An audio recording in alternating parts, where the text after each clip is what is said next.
particular names are repeated constantly, then the public will know. And the public will know the good MPs from those that do not take their work seriously.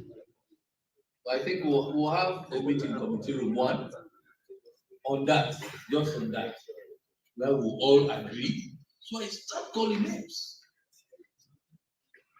But wait, at the end of the week, 2 chances. If we are to sit on Tuesday and Thursday, we'll give you 2 chances. If you fail to come late on Tuesday, then on Thursday before the adjournment, we announce the names of those. Because if you come early on Tuesday and Thursday, at least we choose those who refuse to come early on the 2 occasions. For those who manage to come early for one, then we leave them out. And those who do not come at all, we tell the public. Maybe I'll start adding another sanction to that, probably a slashing of some funds from the account. It's important. Any seconder? I so second, Honorable Speaker. All those in favor say aye. Aye. Those against say nay. The ayes have it.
Yes, proceed.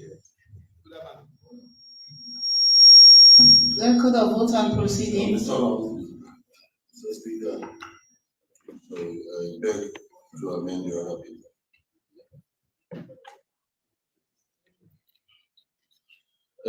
Let me just remind members that the Speaker has reminded us of our absenteeism. I want colleagues to read Lesson 77. Speaker is right within the standing orders, and if you read that provision, Lesson 77, acquaint yourself with absenteeism.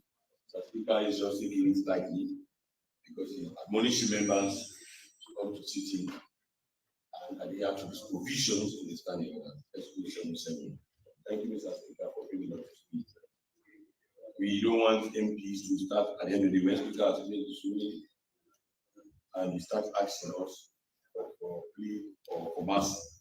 So let us respect the ruling of Mr. Speaker and the flexibility he has extended to MPs for coming to Parliament early and frequently, so that we cannot reach at the point where we have to take a decision on S277. Mr. Speaker, honorable members, I beg to amend the other paper. The one item for item 1, 2, 3, Roman 1, 2, 3, 4, same. For Roman 4, I put G, laying on papers.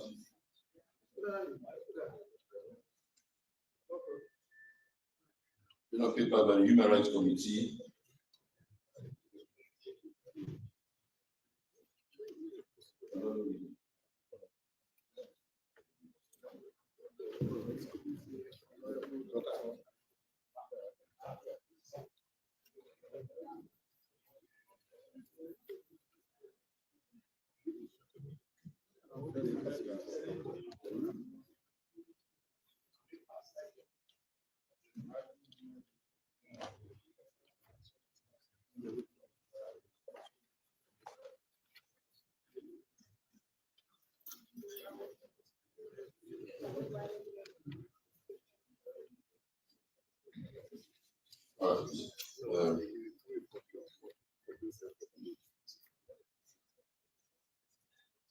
Let me go back to item E.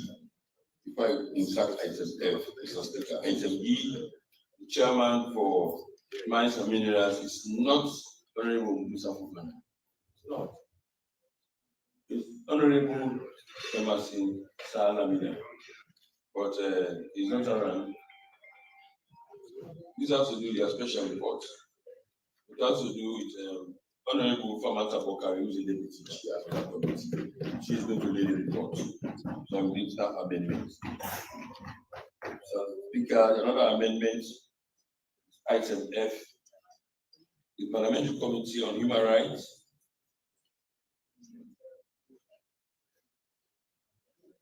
visits to selected correctional centers across the country to access the human rights conditions of inmates.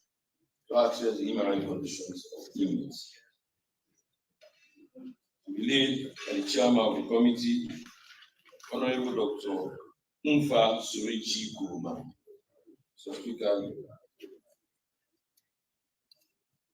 for laying of papers, I shall move for this other paper to be amended.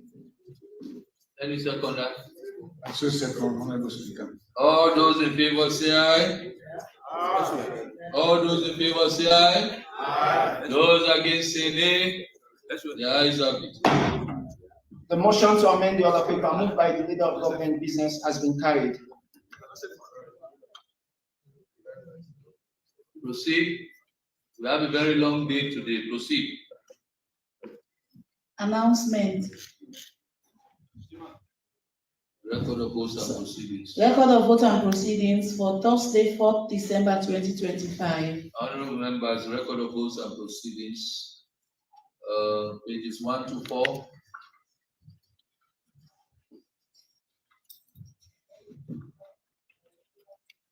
Page 5.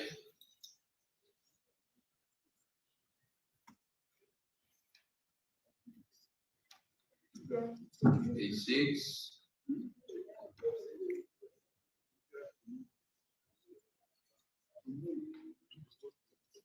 Page 7.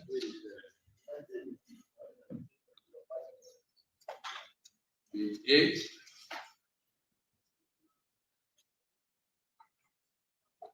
Page 9. Remember, please move. I so move, Mr. Speaker. Any seconder? I so second, Mr. Speaker. All those in favor say aye. Aye. Those against say nay. The ayes have it. Record of vote and proceedings for Thursday, 4th December 2025 has been adopted. Announcement by Mr. Speaker. I have the attendance before me, but like I said, this today also is excused. We'll start effectively at the next sitting next week. Yes, proceed. Laying of paper. Laying of papers. A. Honorable Komon-Tok Conte, Chairman, Committee on Local Government and Community Affairs.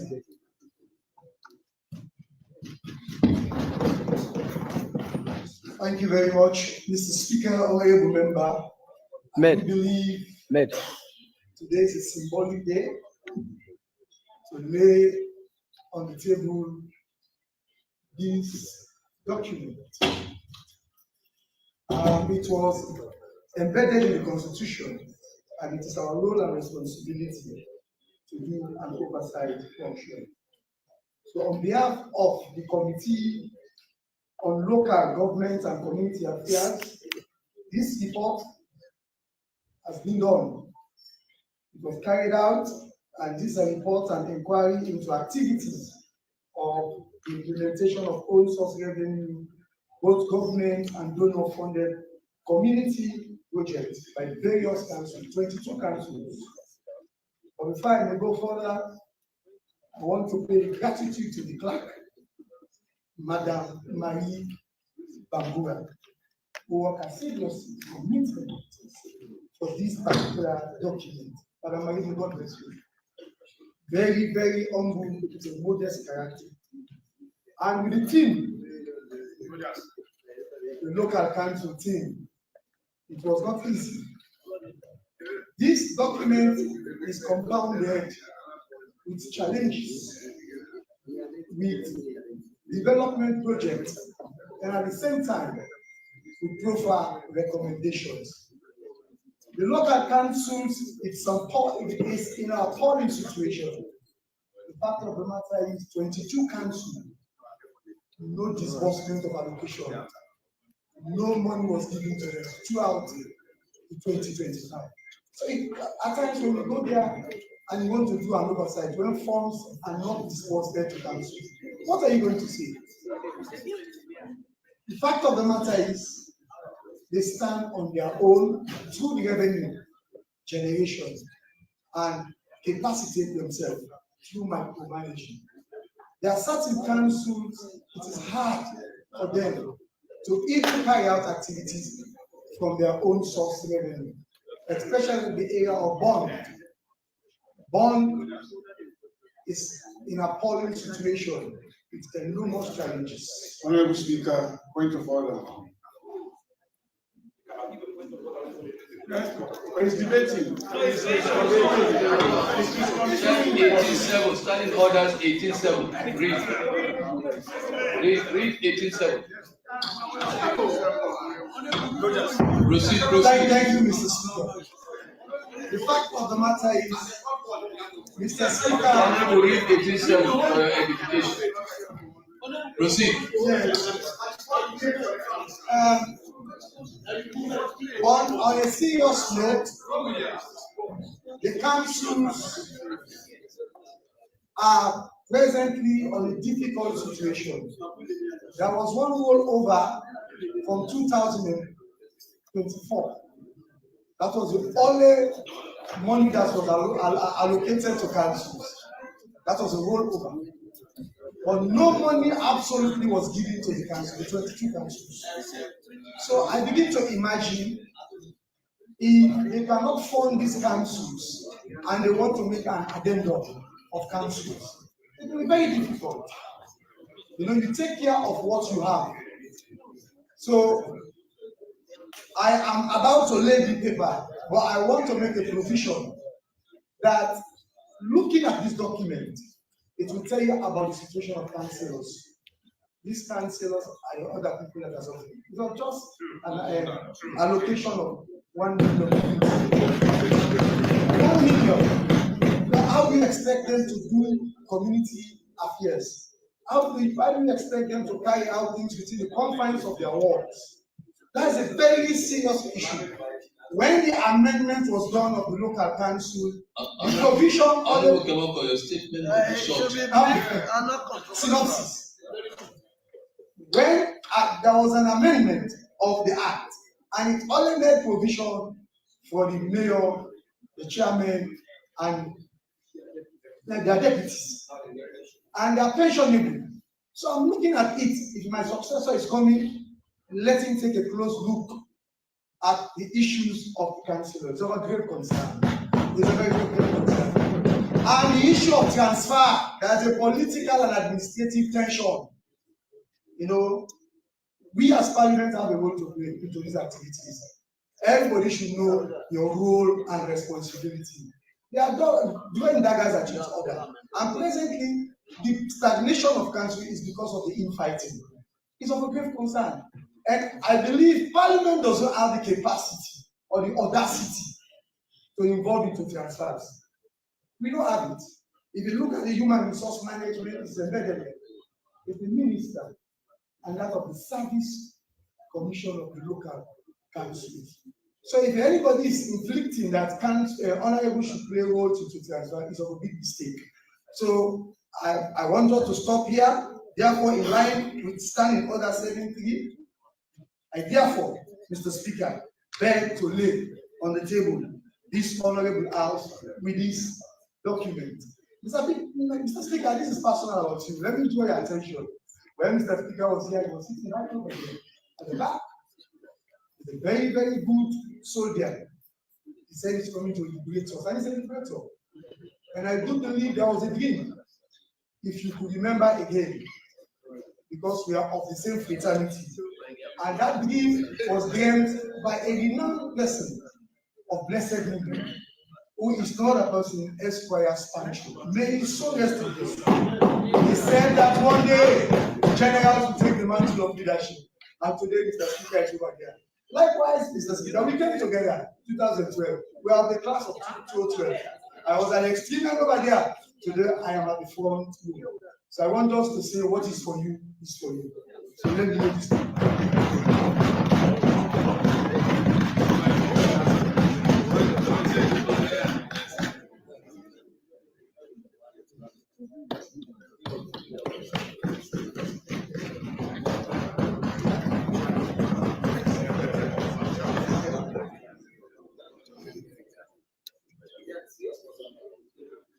No. Oh, go.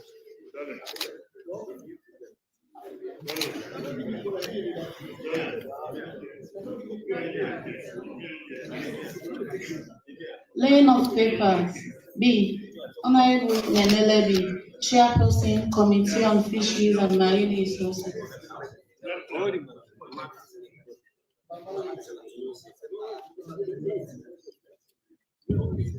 Thank you, Mr. Speaker. Mr. Speaker, honorable members.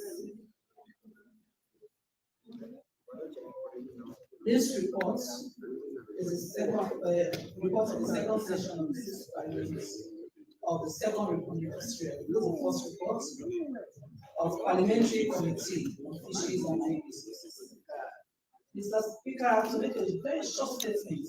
Then I really want, like you rightly ruled the last time, that you find the time for committee, for all the committee reports that have been made to be considered for discussion. It's good to look at some of these reports, particularly that has to do with fisheries and marine resources. They are challenged, and the challenges are being mentioned there, so that's why I don't want to go too much detail. But I would love to see that day when we go into those kind of interventions and discuss, so that we find ways forward for the fishery sector to achieve its highest goal. So on behalf of the Fisheries and Marine Resources, Committee on Fisheries and Marine Resources, I beg today on this table of Parliament an oversight visit to fishing companies and communities across western rural and urban areas. Thank you.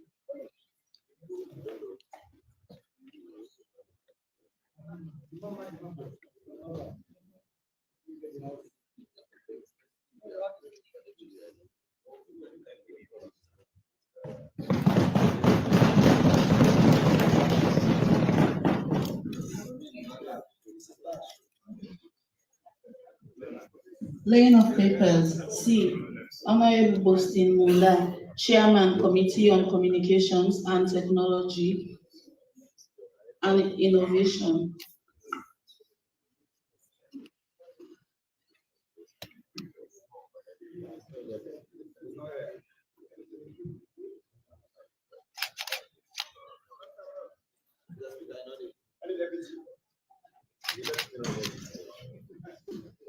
Yeah, move on to another one. Laying of papers. D. Honorable Satibanya, Acting Chairman, Committee on Internal Affairs. Yeah, thank you very much. Mr. Speaker, honorable members, I want to thank first the Speaker and also the leadership for entrusting the responsibility in me to act as a chairman of the committee since the demise of our late brother in Parliament. And I also want to thank members of the committee who graciously supported me in carrying out my functions. Mr. Speaker, honorable members, this is a facility that I will never forget in my lifetime because you so entrusted the responsibility in me. On this note, I also want to welcome the incoming chairman. I want to reassure this house that I will collaboratively work with him to make sure that we carry out our functions efficiently. On this note, in this regard, and with the leave of the Speaker, I hereby, on behalf of the committee, lay on the table of this honorable house the report of the Parliamentary Oversight Committee on Internal Affairs for the second session of the 6th Parliament of the Second Republic of Sierra Leone. Thank you so much.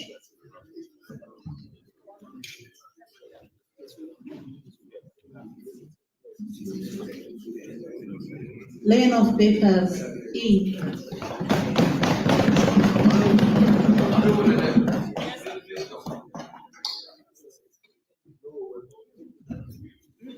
Laying of papers. E. Honorable Fatmata Bintu Bokai, Acting Chairman, Committee on Mines and Mineral Resources.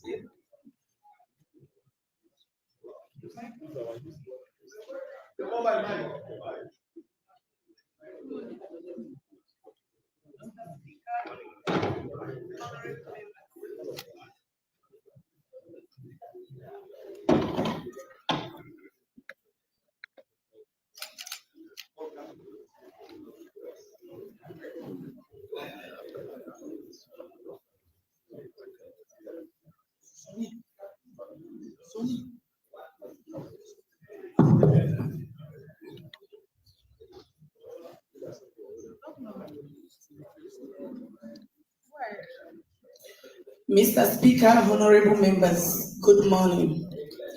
I stand on SO 18, 6 and 7 to lay on this table of this house the reports on the hardcore committee oversight conducted on the crop compensation issue between Sarah Roadside Mining Company and the people of Iperi Chiefdom, Victoria Village.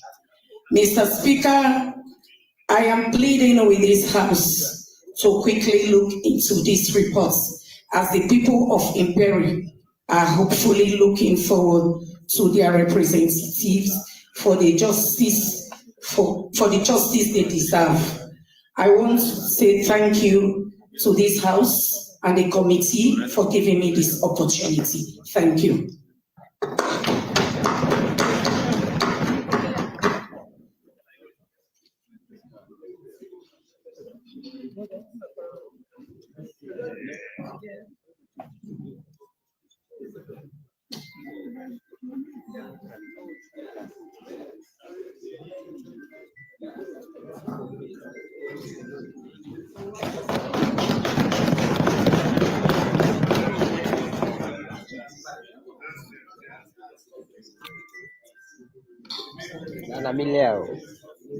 Laying of papers. F.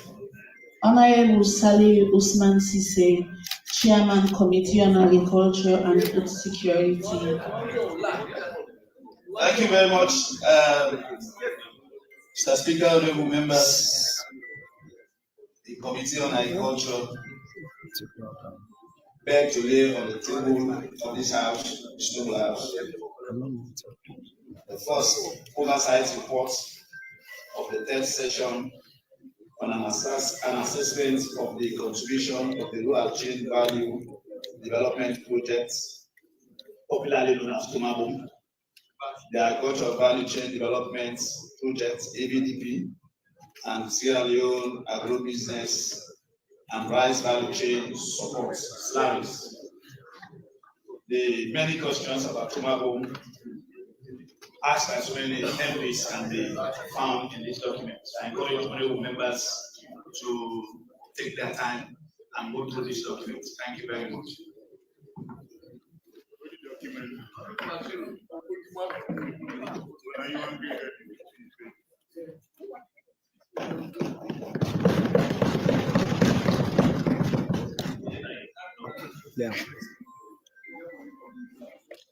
Laying of papers. G.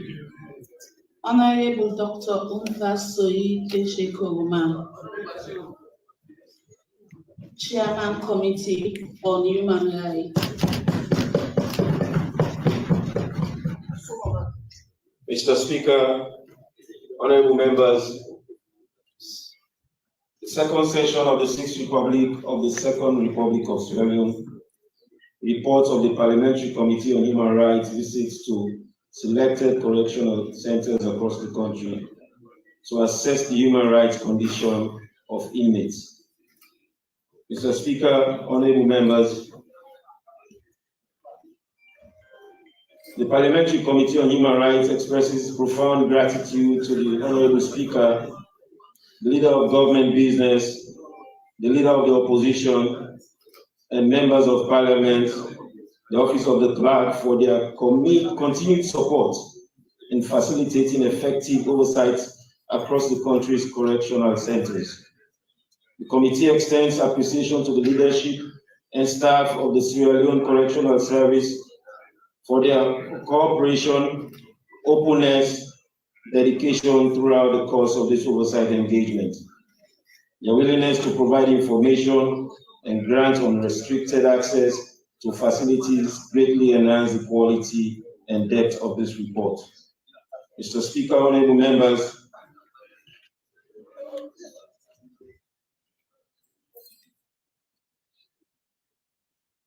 the report presents the findings of the Parliamentary Committee on Human Rights following its national oversight visit to selected correctional centers during the second session of the 6th Parliament of the Second Republic of Sierra Leone.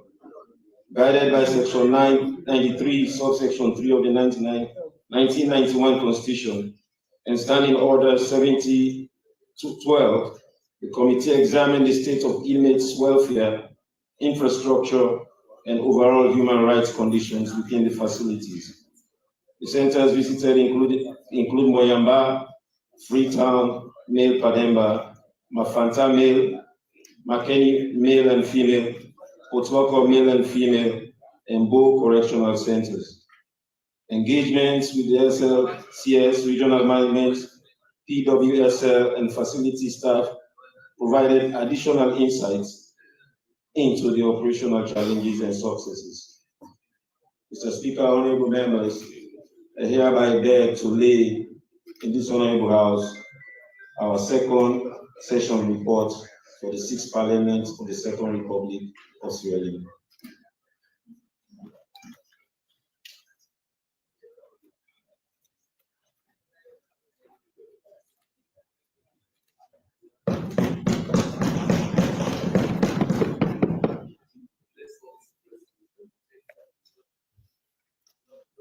Government motion. The Minister of Transport and Aviation.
My land concession money I want to go that it.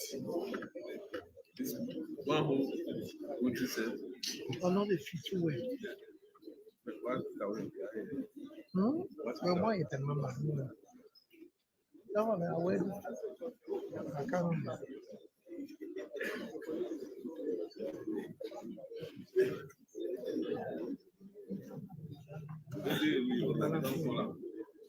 The balance. Pass. You don't need to pass. You don't go money. Only class.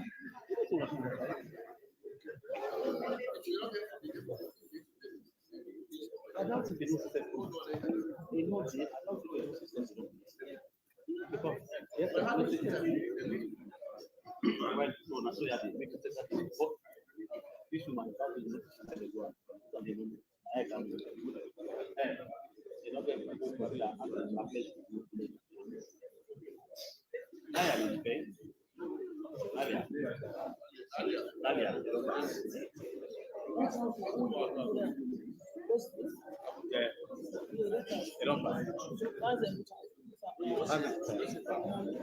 No, I'm sorry.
Yes, leaders, round it up. Round up on the funders direct agreement. Mr. Speaker, based on our internal arrangement, I yield that responsibility to my chief. Okay. Yeah, got it. Mr. Speaker, honorable members, today is an important day in our nation, and we have the responsibility to serve as gatekeepers of the laws we make. We must do so with integrity and uprightness that this nation desires. Mr. Speaker, honorable members, we have an agreement before us, of which I ask the members of parliament to use nationalism and patriotism as we pass this agreement. Mr. Speaker, this agreement has so many challenges, and we will not close our eyes to them and pass an agreement because we desire to pass one. Mr. Speaker, in this agreement, when we allow the funders to come in fully, we lose our sovereignty as a nation. And this agreement gives funders the power over the airport operation. They have the powers to quit at any hour they feel, leaving all liabilities to government.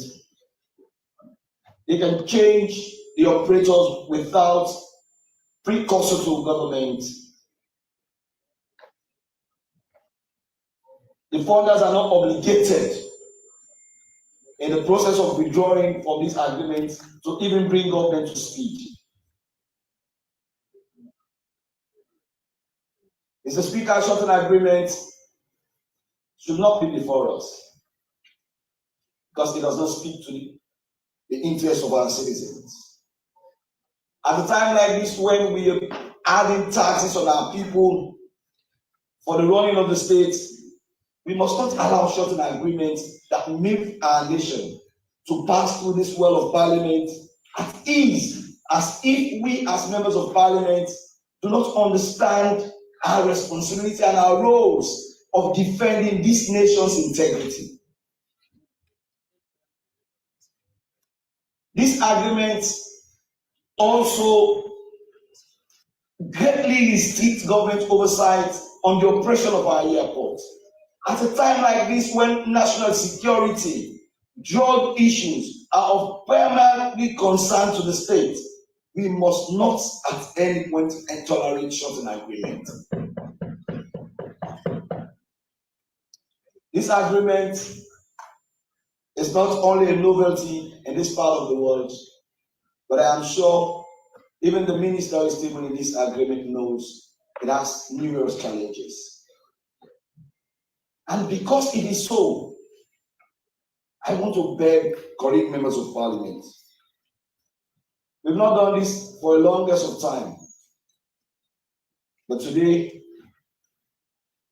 it is my belief that members of parliament will rise above party colors and do this nation the greatest good. When this agreement is passed, already we're paying one of the most expensive ticketing in around West Africa. With this agreement, there's also going to be another increase. That is more the reason why we must remedy this agreement. It is a novelty, I agree, but for once, we must speak to what is right and what is good for our nation. Mr. Speaker, we know what it is like when companies pull up and the liabilities they leave behind. If we agree as a nation that a company can come and fold up and we accommodate all that liabilities to the state, I wonder where the minds of those who agreed to this agreement were. Mr. Speaker, mine is an appeal today that we understand ourselves better and do what is good for the nation. I imagine how we sit as a parliament and approve an agreement that hands over sovereign guarantee of our airport to funders. What moral grounds do we have in our old age to say I was part of that parliament that took that action? You are SPP, I am APC, but we are Sierra Leoneans first. We represent the people who cannot be here. Therefore, we must do what is right for them. Mr. Speaker, I know most times we don't have time to go through all the agreements. We don't have time to read them line by line and page by page. But I would say, for everyone who has read this agreement, and you go to vote for this agreement to pass, I am sure you're doing so against your conscience. There is a time we must draw a line against integrity and protecting the very image of our country. This agreement is not only bad, but this agreement in the first place will have not been before Parliament. Mr. Speaker, I am sure you have time to go do this agreement. And I believe you will have advised better. On my own side, I asked colleague members of parliament representing my party through the message of the leader of the opposition that this agreement must be a testament to our total resolve in having a better nation. And we must outrightly, openly condemn the passing of this agreement, not just vote against it, but speak against it for the posterity of our nation. Thank you very much, Mr. Speaker.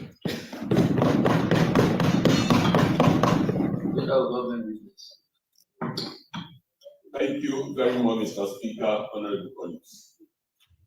You know, I use the words of SPB, the former speaker, to whom I said the truth. Speak your conscience for God and man. Because we serve humanity. Today, like on the other side, telling us on this other side, who have tremendous respect for the rule of law,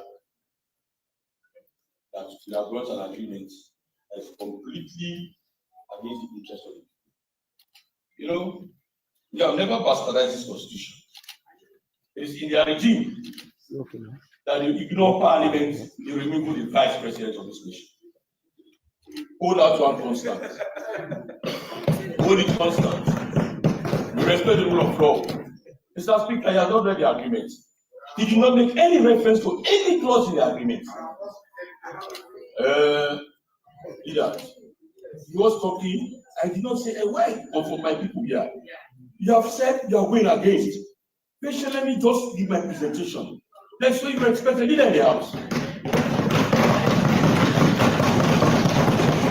Mr. Speaker, my colleague did not read the agreement. He did not refer to anything in the agreement, but just take a political rhetoric for us to condemn the agreement. He did not. For me, I read this agreement. This agreement is just a subsidiary agreement from the first agreement we passed of BOT to construct the airport and the second agreement. This is the Founders Direct Agreement. This has to do with payment of our people that we have teaching, those who are not working at the airport, and to remit funds to the airport. This is for remittances. We have constructed the airport already. So let me tell you, let me read the agreement heading for you. They said, Mr. Speaker, with your leave, they said Founders Direct Agreement. Founders Direct Agreement. And in fact, Mr. Speaker, the public party in this case is FIA, the Freetown International Airport, the one that you are using now. So we already constructed the airport. And what they are saying, because you have constructed the airport, you now need, we have deposited money into the account. We are now asking government, because Parliament should ratify this agreement, to make sure that those funds are remitted into a specific amount. That is what we are about to do. If you say you can reject this agreement, it's like I will never use the Lunge airport because the airport has already been constructed. You know, you're always against this airport. The only livelihood, the only surviving source of income to the people of Kafubulo, Lunge, is the Freetown International Airport. Under your administration, people who have voted for you repeatedly, and President Bill has done so much for them, but they are still refused to vote for us. But democracy is number game. If you can get that much, you don't get over that much, you still make your case and you win the election. But the development can't stop going to you.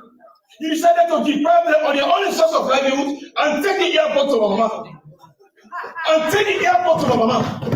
You don't love them, you don't like them. You hate them with passion. For us, we love them. We have tremendous respect for them. So what you have done, we have decided to reconstruct a better livelihood for them by giving them a new brand airport. Today you are using. This agreement has to do with funding. Mr. Speaker, let me read for you the account that they are going to open. You did not read this agreement. Yeah, don't play to the gallery. No. I did, and that is why I was able to know it is bad. When you want to say something bad, you make reference to what? But I don't need to. You don't need to. Hey, take it easy. Mr. Speaker. It's all right. It is not parliamentary to do. But you're not referring to the document, you're shaming me in public, and I will not allow you to belittle me. I will not. Okay, no, I will not. Honorable AKK, you did not read the agreement. I did, and that is why I was able to. Mr. Speaker, I advise you to sit down. it's all right. Sit down. Honorable AKK, sit down. Sit down. Sit down. You took instruction from your leader. So patiently let me explain now. You have the right. Mr. Speaker, let me read from 10.5. And in fact, verse 7.5 was supported by another clause that you have to open an account, and that account must be displayed. That's the account you are going to pay the money. For the sake of for financial prudence and transparency. Please permit me to read carefully. The direct owners agreement, you did not read the agreement. This is making reference to the current agreement, both 1 and 2, we ratify in this house. So you mean you are shooting yourself on the leg? Your agreement to pass, you are bastardizing it now. So go and retreat the withdraw the other agreement. Mr. Speaker, with your colleagues, read, let's follow me. Subject to clause 222.3, 29.2, 29.3 of the PPP agreement, private partnership agreement. All payments to be made by the public party under the PPP agreement and any other project document to which is a party, including without limitation, the payment of any obligation under this agreement, any amount owing to the private party, pursuant to clause 6, 12, 19, 23, and 24 of the PPP agreement, and any tax gross up amount due pursuant to judicial determination relating thereto shall be paid directly to the private partnership in the US dollars for the deposit in total. Mr. Speaker, I need your attention. How transparent we are.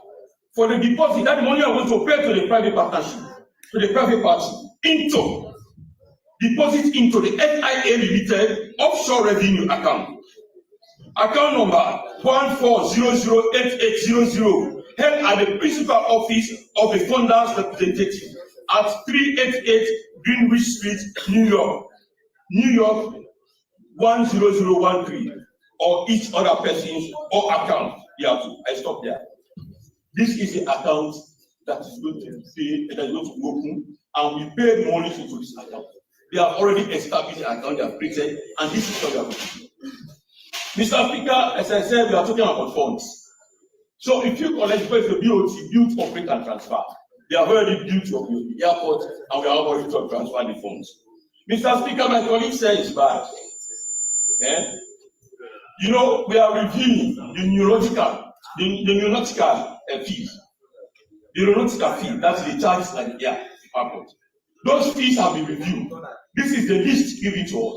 Let me read to you the minimum charges they are giving to us in this agreement, Mr. Speaker.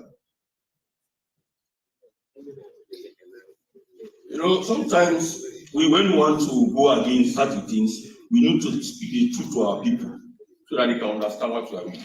This has to do with under the ruling representation and warranties clause, Roman clause under 8.1, Roman clause 4F, DII, that is 7, Roman 7. An acceptance certificate has been issued by the acceptance committee with respect to all works for the first phase of the project, which they have done. That's why they said it. I said this agreement is coming from the current agreement. So you see a nexus between this funders direct agreement without the current agreement. That is why they are making a reference to it. And you don't read the agreement. The operations commence date occurred on January, Mr. Speaker. Operations commence date occurs on January 20, 2023.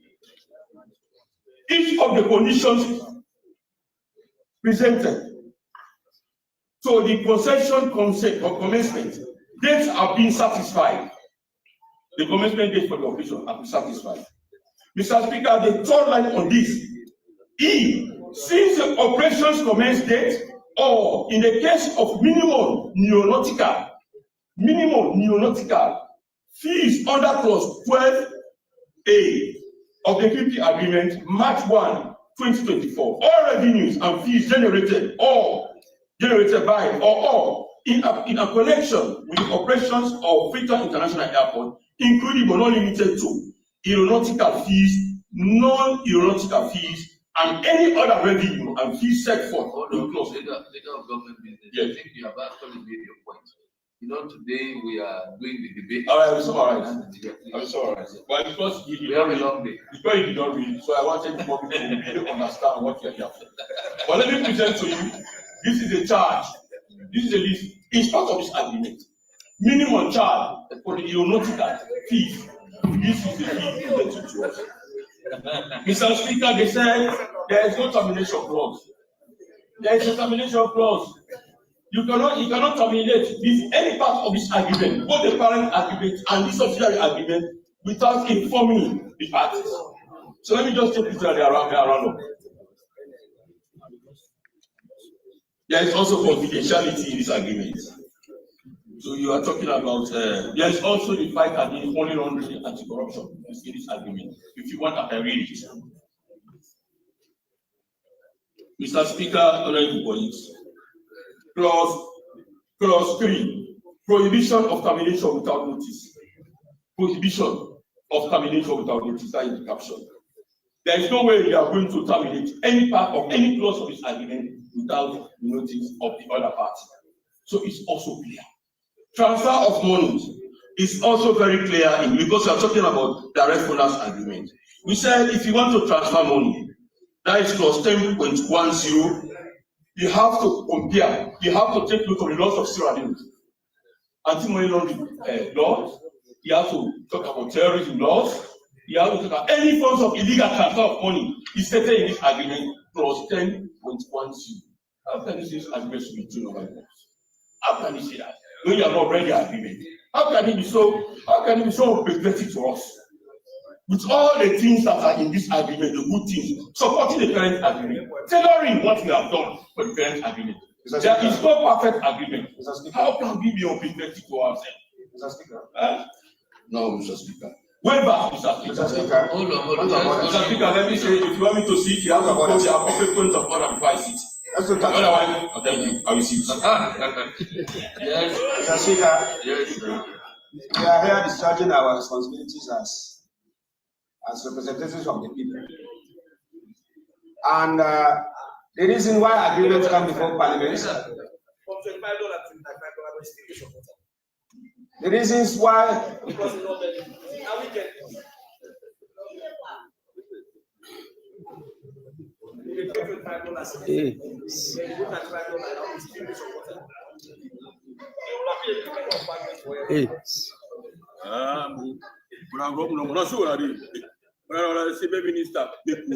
minister, I'm also the blue money. When it comes to that,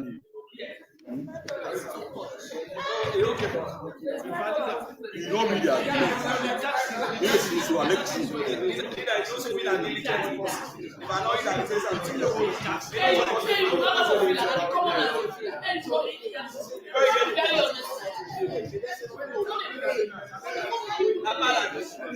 Mr. Speaker, before I round up, your finance bill and minister of finance is here. Mr. Speaker, I was on my Mr. Speaker, as I said before, we are here representing our people and representing the interests of this country based on how we understand and how we perceive agreements, bills, and other international treaties that come before us for ratification. Sir? The reason why agreements come before Parliament for ratification is to give us an opportunity to look into the details of the agreement and see whether it is for the best interest of this nation. If we see it as not being the best interest of this nation, that does not make us unpatriotic. And I'm not expecting such word to come from a leader. You know, we cannot all go the same way at all the time. Sometimes you have to accommodate diverse opinions. But those that you see diverse opinion as being unpatriotic, at least that's unpatriotic on your side. It is not good to refer to diverse opinions as unpatriotic. And besides, even the records can tell that in over 2 years now, in this 6th Parliament, it's over 2 years now. This is one of the very first That is the very first. So we have the right to state our own opinion. That does not make us unpatriotic. It's all right, leader. It's all right. I don't think that is correct. It's all right. It's all right. Leader of government. Mr. Speaker, I was actually trying to describe the situation. I did not refer to, but I said the situation. It's all right. So I have described. Mr. Speaker, he's on record. All right, put it on record. Let me summarize. Let me summarize now. Yes. Mr. Speaker, we are servants of the people. In this very chamber, we have cried down waivers. And you know the chorus. For also even the financial statement made both by the president and by the vice in the supplementary and in this budget, talking about checking waivers. So this agreement is talking about how do we check for waivers. They said in clause 12.3, they said no waiver, no waiver. They are now referring to the parent agreement, both 1 and 2, ratified by the House. No waiver shall be effective unless it is communicated in writing to the other party. Unless it communicated in writing to the other party. Not like any waivers you can go and do and have waiver, no. It's just checking what's happening. So this has to do with funding and the airport operations. 2 has to do with termination of safeguards, preserving government of surveillance rights. Then the 3rd one has to do with revenue routing priority for transparency sake. And then the last but not the least, no new obligations will be imposed on government through this agreement. Then let us talk about the benefits of this agreement. It will strengthen investor confidence. It will ensure long-term operational stability. It will protect government from legal and financial risk. And above all, it will align Sierra Leone with global PPP standards. Mr. Speaker, honorable members, be it resolved that this honorable House hereby ratifies the following agreement, which was laid on the table of this honorable House on Thursday, 20th November 2025. Further direct agreement for the Freetown International Airport. Thank you. That's $5.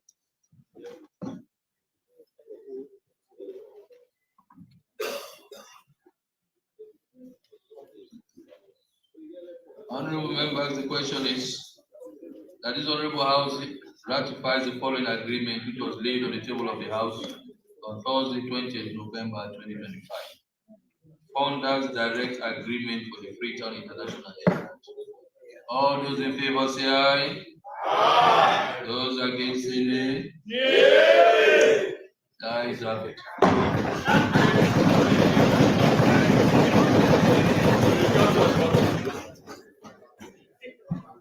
Thank you very much. Bring it out. Motion moved by the. What is it? Hold on. What is it? Is it the mic? Government motion by the Minister of Finance. Sorry, government motion by the Minister of Transport and Aviation has been ratified. Mr. Minister, you leave. No. Yes, we proceed. Thank you very much. Next item.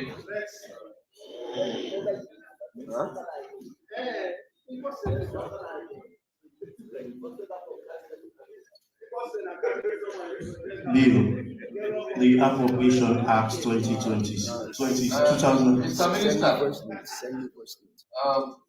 Okay. Okay, later. The Appropriation Act 2026, second reading, the Minister of Finance. 3rd allotted day. Debate continues.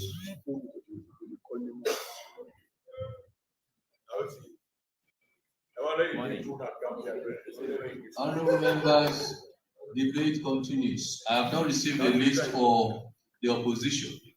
I have received a list for the ruling bench.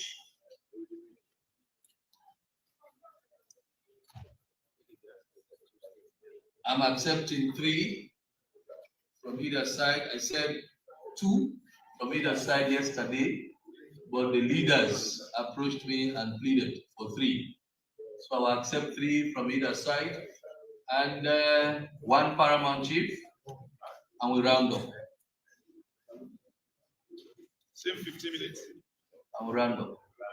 Yesterday was 10 minutes because we had more MPs debating yesterday.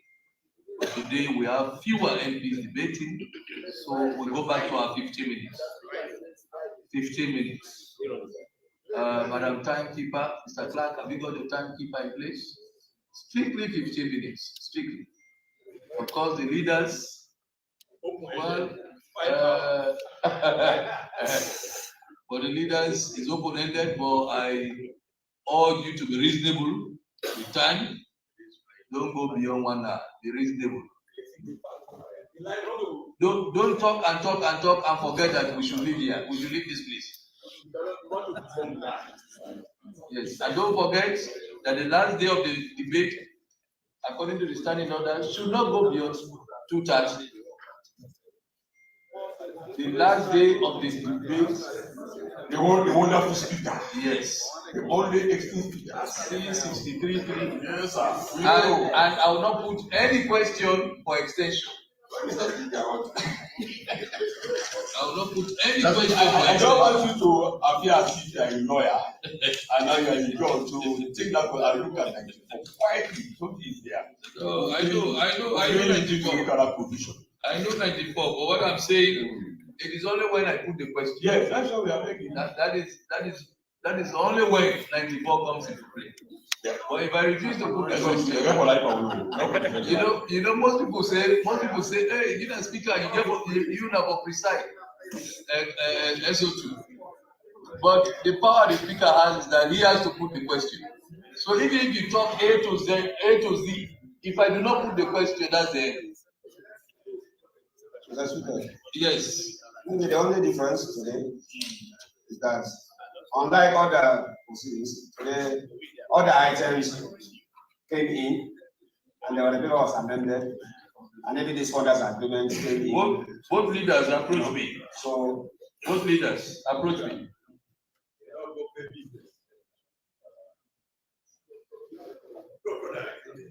The only one leader about you.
Yes,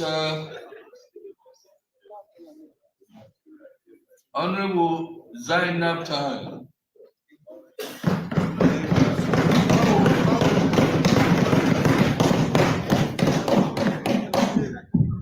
Thank you very much, Mr. Speaker. Mr. Speaker, honorable members, I want to say a very big thank you. Hold on. Honorable Nene, let me be ready.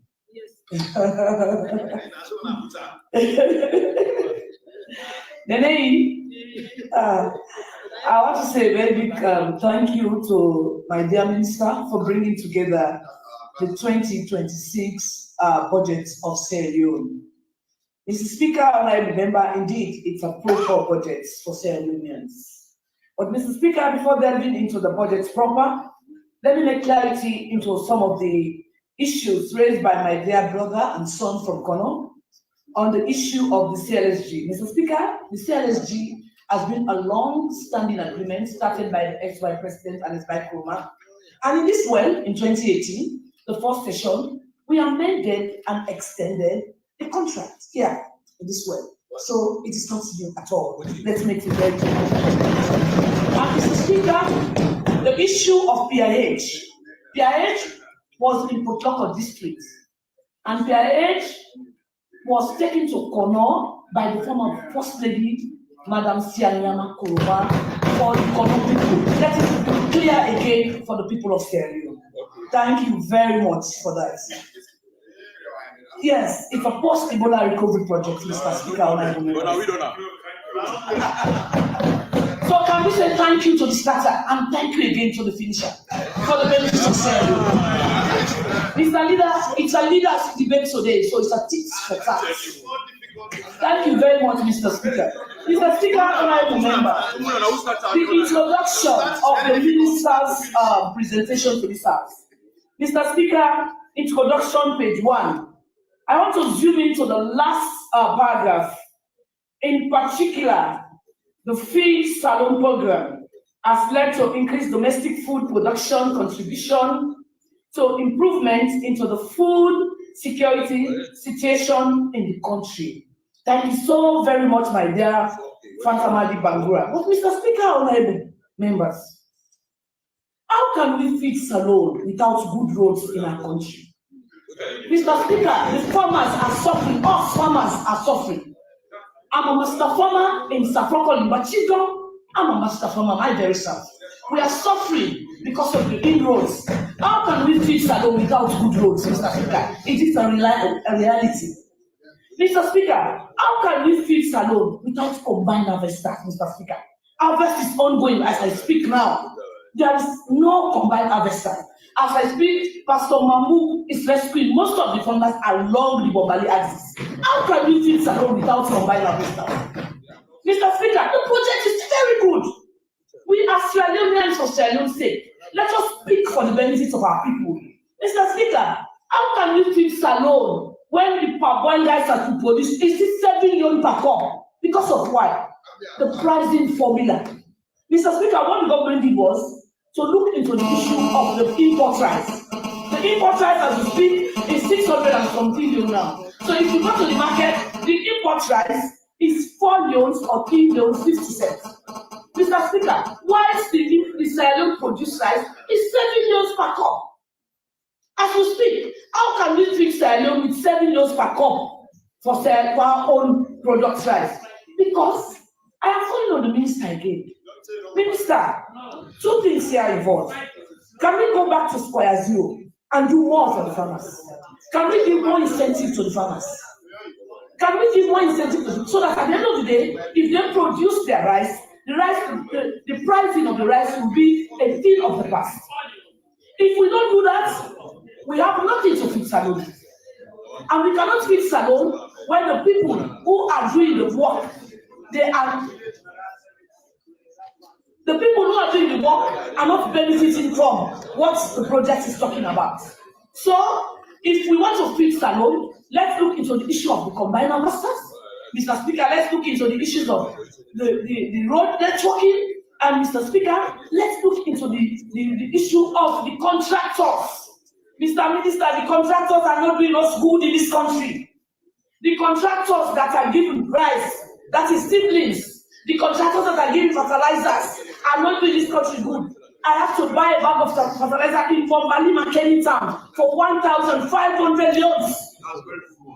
I have to buy because the ones we're supposed to receive from the contractors is not forthcoming. So we cannot feed Sierra Leone with things that are not reliable. Tangibility is not seen. And Mr. Speaker, if we want to be honest to ourselves, we want to be honest to Sierra Leoneans, tangibility has to come to a close. Mr. Speaker, honorable members.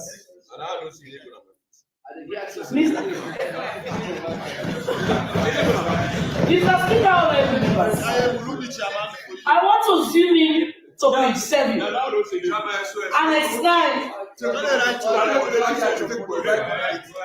Mr. Leader, thank you very much. Today is our day. Thank you. I yield to the other choice. I am still in the officer. You know the book, don't rest by the don't. Mr. Speaker, honorable members. Carry on. Page 7, paragraph 12. Mr. Speaker, as a woman of this country, a serious woman who can cook sweets for my family, Mr. Speaker, I am seeing a proposal from the minister increasing import duties on imported tomato ketchup, tomato paste, Maggi. Mr. Speaker, my team, the people is over tempo. And so to over tempo, there is so much sweetness that people start cooking a lot of salt. And for people who cook a lot of salt, it will kill them before their time. Mr. Speaker, can we put import tax on Maggi? A commodity that is needed for every Sierra Leonean? No. Mr. Speaker, that one is a very big deal. We can put tax into whatever we want to tax, but Maggi, we cannot tax. Mr. Speaker, I am pleading with the minister, I'm pleading with our very selves that are passing this particular budget. We cannot tax Maggi. Let's tax the other things that we want to, but let us not tax Maggi. Maggi, we cannot tax. I know it's late, but I'm still pleading. Mr. Speaker, honorable members, the last debate I made mention of the poultry farmers. Mr. Speaker, in my debate, I can still vividly remember, we have 156 poultry farmers in Sierra Leone. And Mr. Speaker, as I am speaking here, most of those poultry farmers are in the western region and the northern region. We only have 20 poultry farmers in the southern and eastern region, especially in Moyamba. Mr. Speaker, why taxing egg? Mr. Speaker, people like to say, the only poultry West Aloma get right now are egg. 5 million for egg. Why taxing egg? Mr. Speaker, if you tax the imported egg, how many eggs are poultry produced per day in Sierra Leone? You tell us now. How many of that? My dear brother, you are just a single poultry farmer.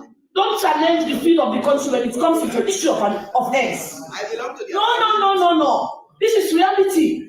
Sometimes we have to talk reality. Let's forget about political rhetoric. Reality comes into play. When we speak here, I am talking about things that are very real. They are very real because we cannot tax egg. If we tax egg, we are taxing our lives. We are taxing our children's life. Our kids like eggs in Sierra Leone. So, for that reason, I am also pleading that no tax egg. Let us not tax egg. I am well guided. I'm a senior leader in this house. I am well guided, Mr. Leader. So I am saying something that is very, very good for Sierra Leone. Mr. Speaker, honorable members, I want to move my lens to page 32. Mr. Speaker, wages and salaries. Mr. Speaker, honorable members, I want to also say again a very big thank you to the minister for looking into our teachers and our health workers. Mr. Speaker, I'm a member of the health committee. We are there to help the chairperson to do the needful for Sierra Leone, and she has been doing very well. Mr. Speaker, honorable members, in the 2025 financial year that was laid in this house on Friday, the 15th November 2024. The same page 30 here, the same page 32, same page 32 talks about wages and salaries. Mr. Speaker, I am doing a comparison here.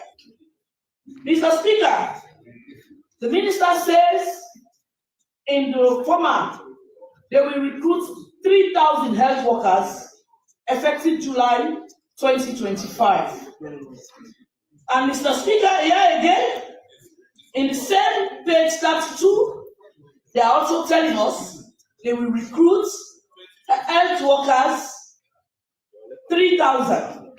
We want to know how many health workers they've recruited for the year 2025 in total. I want to know. That's the first question. And two, Mr. Speaker, honorable members, the minister says they are giving an increment of civil servants 20% come September. And in the FY budget here, the minister was very specific with grades. He says grade 8 to 12. They are going to do increments. We want to know which of the grades again he's talking about in this new budget.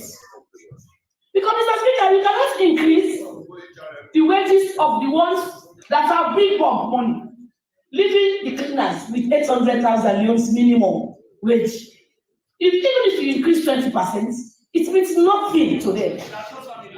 It means nothing to them. So we want to know the clarity and specification. We want to know which type of grade is the same grade 8 to 12. We want to know. And the other thing again here, we want to know how many teachers they have recruited for the 2025 financial year. Because in this budget, they said they will also recruit teachers. And we want to, in this same budget again, they said they will recruit 2,500 teachers in addition to promote effective teaching. And they said effective September. Mr. Speaker, if you recruit teachers in September for this budget, you are not recruiting any teacher for the 2026 financial year. Because the school year starts in September. It's complete 2 weeks. It's an irony, Mr. Speaker. You cannot recruit a teacher in September for 2026 budget. Factor it in 2027 budget. Tell us the reality here. Oh yes! Yes! Yes! The academic year starts in September. The academic year starts in September. So if you are recruiting or you are increasing any salary, don't do it. And what we used to know in this house is, Mr. Speaker, if you go to this same page 32, it tells you increment starts in April. Why September? Why September, Mr. Speaker? Why September? Why September? Me, I really want to know why September. Because the reason is teachers are priorities. All of us are from teachers. We enjoy the benefits of teachers. So we are, all of us in this house, we are supporting teachers. So let us be very specific in dealing with teachers and health workers. Mr. Speaker, as we speak, health is well. Thank you, Mr. Minister, for looking into what we call the issue of drugs. Drugs, Mr. Thank you very much, Mr. Speaker. Mr. Speaker, yes, the new budget proposed what we call, this time we will not suffer with drugs, we will not suffer with whatever. But Mr. Speaker, my problem here is infrastructure is lacking. Mr. Speaker, I passed through the new road, the proposed road, from Sonkon back to Kamakwe. Most of the PHUs are occupied by boats and ships. Mr. Speaker, when I was very young, I have it. The chairperson can testify.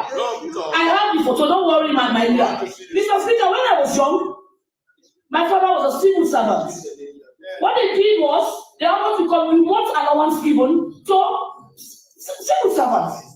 It encourages them to go down. But Mr. Speaker, where is now the remote allowance? As educated as Captains, and can you take me to football to work without giving me a remote allowance? He said, no. And Mr. Speaker, finally, as the general chairperson, Mr. Speaker, in page 30, in the former, in the 2025 budget, the minister proposed a review and amendment of the matrimonial causes, the Adoption Act, the Sexual Offences Again as Amendment of 2019. Where is that proposal? And Mr. Speaker, the minister proposed again to do what we call to create more one-stop centers. Mr. Speaker, as we speak, the one-stop centers are dying. We want to say thank you to Rainbow Initiative there. Rainbow is doing the work for us. The one-stop centers in our various districts are dying. Rainbow is doing the needful. So, Mr. Speaker, as I round up, Mr. Speaker, as I round up in this debate, I want to say the 2026 budget is politically appointed. I want to say the 2026 budget is developmentally ambitious. It's too much ambitious. I want to say the 2026 budget is socially sensitive, but nothing is in. I want to say the 2026 budget is economically risky, and finally, it's physically fragile. So, Mr. Minister, look into what I have said. Thank you very much, Honorable Country Zainab Tarari. Honorable Nenelebi.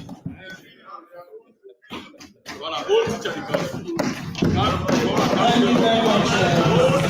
Honorable Abdul Karim Kamara, be ready. Thank you, Mr. Speaker.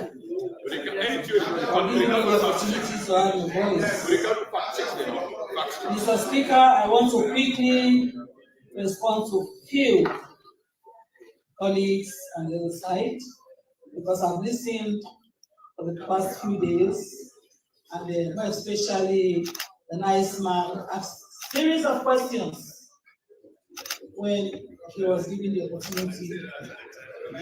No, I'm not going to bother this house to answer all the questions. There are so many. But perhaps I just want to call his attention. So, the fact that I'm not trying to demoralize him, but I want him to know that he's not of age to know a lot about the questions he asked. Mr. Speaker, to be frank enough, I don't like to talk politics. I'm a Sierra Leonean. We have visited places. We've gone to areas where we see patriotic citizens of the nations we visited. And I really want us, I always emphasize this, I really want us to behave like Sierra Leoneans. You know, when you go to Rwanda, the Rwandans will tell you, no, I'm a Rwandan, period. Nothing more, nothing less. Because they want development for the country. But look, let me tell you, Mr. Speaker, there's so much partisan issues, even when they're still white. So call it by its name, they call it black. It's not good. You know, that's why our next president, President Ahmad Tijani, said that I borrow his words. He said, this bad hearts. Bird hearts. Because that was the way he pronounced it, bird hearts. Sometimes we don't want to see us tearing each other apart because of politics. Let us take the facts. This budget is a budget that all of us should work together as a family. If we work together as a family, we'll definitely achieve all what we need. Noted in this budget. You know, nice man, I know you are trying to protect your symbol. That is it. That is just it. Oh, I saw nice man talking. Did you allow me to talk? I want to advise my younger colleague. Allow me to advise him. We are some cliche. Yes. It's an improper motive. No, we are used to that. We are not here. We are here as Sierra. We are not here to please our political parties. We are here as Sierra. It's improper motive. No, Mr. Speaker, what is improper motive? Honorable be guided. It's improper motive. Honorable be guided. But what I know, a leader, I mean, that is, come on. Some will say yeah. Members of this side will say so to those here. Those here will say the same thing. Some of these things we just accept. I know, but honor will be guided. Be guided. Proceed. Mr. Speaker, I've been in this parliament for quite a while. I know languages that are parliamentary, only that I'll guide myself. You know, I just wanted my young colleague on the other side to know that the questions he asked the other day are not questions he should be asking at this time. With everything that we are trying to do, the minister has listed these ones in this in his speech, because it is the speech that we are analyzing. However, I'll come to quickly respond to those who are saying that unemployment is killing us. Sometimes we need to know where we live before we fail down. But if we fail to realize where we live before falling down, it's a problem. So, you know, that's why I said initially, I don't like to be partisan. Because if we actually go down morally, unemployment started from where, it's not from Albert Magai's time, you see, you're running. It started from where, you know, GBO and other farms were closed in this country. Can you imagine? Initially, even from 4 workers, Mr. Speaker, honorable members, from 4 workers used to have holiday jobs during the vacation period. But can you imagine? BZ was closed, GBO Olifants. Of course, some of you hear about BZ, perhaps you must be thinking that there's an elderly man living in that area. But let me tell you, BZ, in fact, some of you don't even know the meaning of BZ. That was a very big firm that employed, we employed people, youths in this country. You see, we used to have an industrial area by PC. All that one was closed. What do you think people will elicit? We would most go through unemployment issues. And this is what we are suffering now. So governments in, governments out will be struggling after that bad governance to fix it up. And be rest assured, Tijak Kaba has started, and we are rest assured that our government will do the best. Although you people are grumbling about the wage bill, we talk about the wage bill increasing, we talk about employment again at the same time. You know, you are like giving conflicting statements. However, honorable members, let us think Sierra Leone, let us take Sierra Leone as our country, only place where we should be proud of. Honorable members, Tayeru, my honorable from Bomali, I'll talk to you later. I'll respond to 1 or 2 of the issues you give us. But let me go to 1 or 2 points which I've noted. Mr. Speaker, honorable members, I will start with the energy. Mr. Speaker, it's going to be short because all of us can attest to it. That district headquarter towns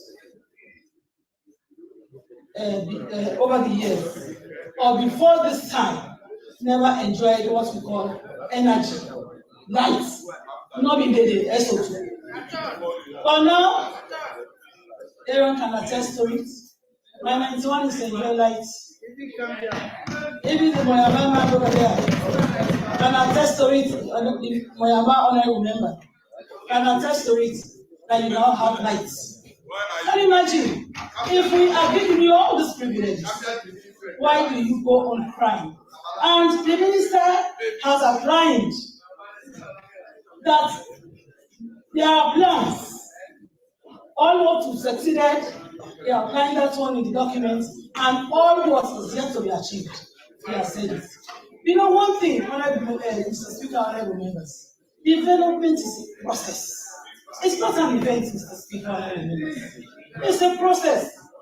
Somebody starts it, perhaps the other person will come and finish it. So naming by Komon, naming Bio, naming whosoever the other president, it doesn't matter here. What we need here, Mr. Speaker, honorable members, is for us to see how we can improve on the budget of Sierra Leone. And if you go to page 33, no, paragraph 33, not page 33, please. I know what I'm saying. If we go to paragraph 33, on page 5, that's the fourth point. You have the policy proposals to achieve the objectives of the 2026 budget. Mr. Speaker, honorable members, the proposals are here. Why can't we come together to see how we can achieve these proposals that have been outlined here?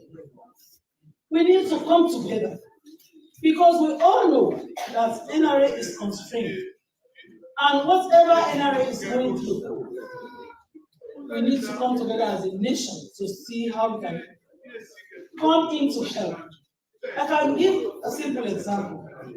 These GST machines, Mr. Speaker, honorable members, I want the minister to know that the GST machines are not enough.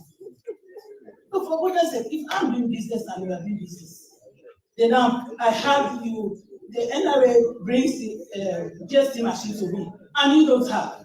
What do you think I'll do? You see, I'll become lethargic in paying, in responding to NRA's machine. There was a time I went to buy some few gallons of paint. The businessman whom I met made some receipts for me. So I asked him, what are you doing? Giving me receipts? Because I saw the GST machine on the TV. What's about the GST receipts? Why can't you give it to me? Well, let's go to Mr. Speaker, members. If you want this, I will give. If you want this, I will give. But I never told him I'm a member of parliament. I said I'm a Sierra Leonean. I'm a Sierra Leonean, and I know that you've been giving the GST machine. This one will help workers to receive their salaries. It will help to increase the revenue in the country, as well as domestic revenue. So later on, he realized that at least I know my left from my right. And he gave me the GST machine. I want to say here, Mr. Speaker, members, to the minister, that is one very serious way we are losing revenue. If you go just take the business areas, like even you name any business area, there are lots of shops along the streets, like Stephen Street, Fourth Street, you name it. If you move along those streets, very few shops have machines, and they will give you option. You want this receipt or this one? Can you imagine? Let us see how we can sensitize our nation. Let us sensitize our nation so that the business people will know that if they are doing business, this and this and this is what is expected of them. Please, Mr. Speaker, honorable members. And I'll quickly come to, that's just one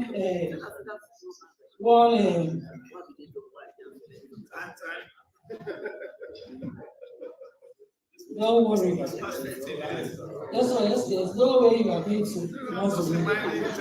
No, you are not time. Mr. Speaker, honorable members, I want to quickly talk about fisheries. I'm the chairperson for fisheries and marine resources. That was announced yesterday. And we have interfaced with a lot of fisheries and marine resources business people. The business people are longing to see the government help them with electricity. It's not easy to run a private generator when doing business in fisheries. We want fish in our markets, but if they are paying so much to buy fuel for the machines, we will be losing so much, and that will affect us as the final consumers. So please, let us see how we can alleviate this problem, how we can help them get direct electricity from the energy that the country produces. And secondly, with the ministry itself. The ministry should be doing lots of activities, particularly monitoring the waters of this country. But they cannot, because of the limited resources. I want to appeal to the Speaker and members of Parliament that the Minister, please take note of this for the Minister of Fisheries. Ministry of Fisheries is key to the breadbasket of this country. So we should give them attention to see how they too will be able to reach their mandates that you give them each year. But equally, this will not be achieved if they are not able to have the activities, to put activities in place. So I'm appealing on behalf of the colleagues to see how we can adjust and see how their activities will go on, particularly when it comes to surveillance in waters. I have, in one or two meetings, requested that the government pays attention to have drones. You know, if we have drones to monitor the waters, that will help us grow. We are losing so much. Guineans are coming to access our fish. Liberians are coming to access our fish illegally. But if we have drones to surveillance the waters of Sierra Leone, believe me, we'll be having more fish, and for our business people, they too, that will help to maximize their profits because they will have more cash. Mr. Speaker, honorable members, let me just quickly talk about education.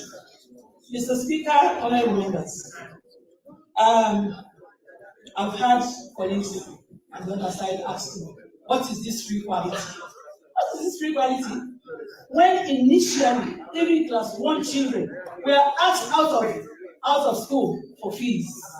Class 1, not to talk about SS or GSS. Class 1 children were asked out of class. Now, government is paying so much, huge amount in education every day. Huge amounts is going there, just for the benefits of the nation. Whether you are attending, you are amending, you are calling, or whatever, whichever part you come from this country, government is taking care of our children. So therefore, we should not be criticizing that way. We should encourage. There is no work, no development without. You have 1 more minute. Thank you, sir. There is no development without challenges. There is no, Mr. Speaker,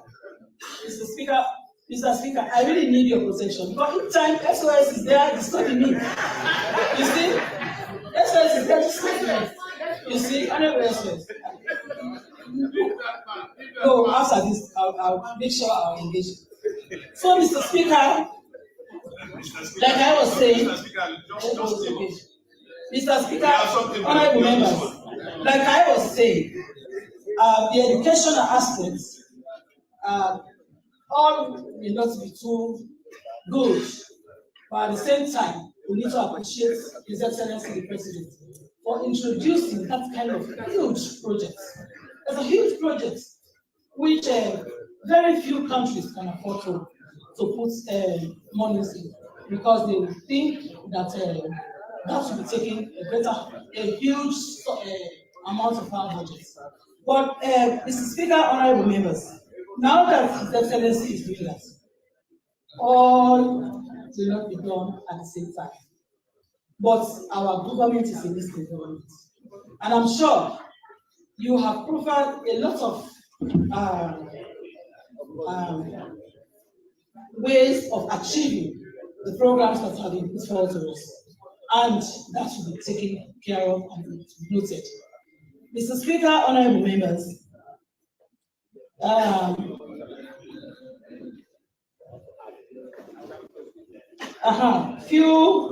just within these few seconds now, I'll talk about the salaries.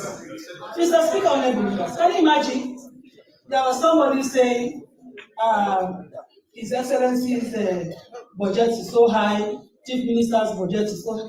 Let me tell you, there was a time when we wanted our salaries to increase. And teachers, our brothers and sisters in the teaching field, started telling us, now you see, parliamentarians are just busy increasing their own salaries. They did not think of the responsibilities you carry. So equally to we are parliamentarians, you know, all of us are voted for. But let me tell you, can you imagine the responsibility SM has and the responsibility President has? Can you think of that? You cannot imagine the responsibilities we carry. We carry different responsibilities, but at different magnitude. So today, please let us know that the two offices you compare to us in Parliament, we are not on the same strategy. Thank you very much. But Mr. Speaker, I'll give you 30 seconds to round up. No, there's no need, sir. I just want you to know that you need to talk to SOS. Yes, SOS, you were here debating and piling blames on all sectors. And now you are disturbing. Thank you very much, Honorable Nenelebi. Honorable Abdul Karim Kamara.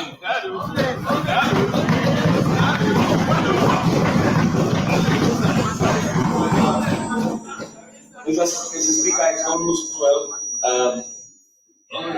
Hold on. Honorable, yeah, okay, proceed. Yeah, proceed, please. Move on.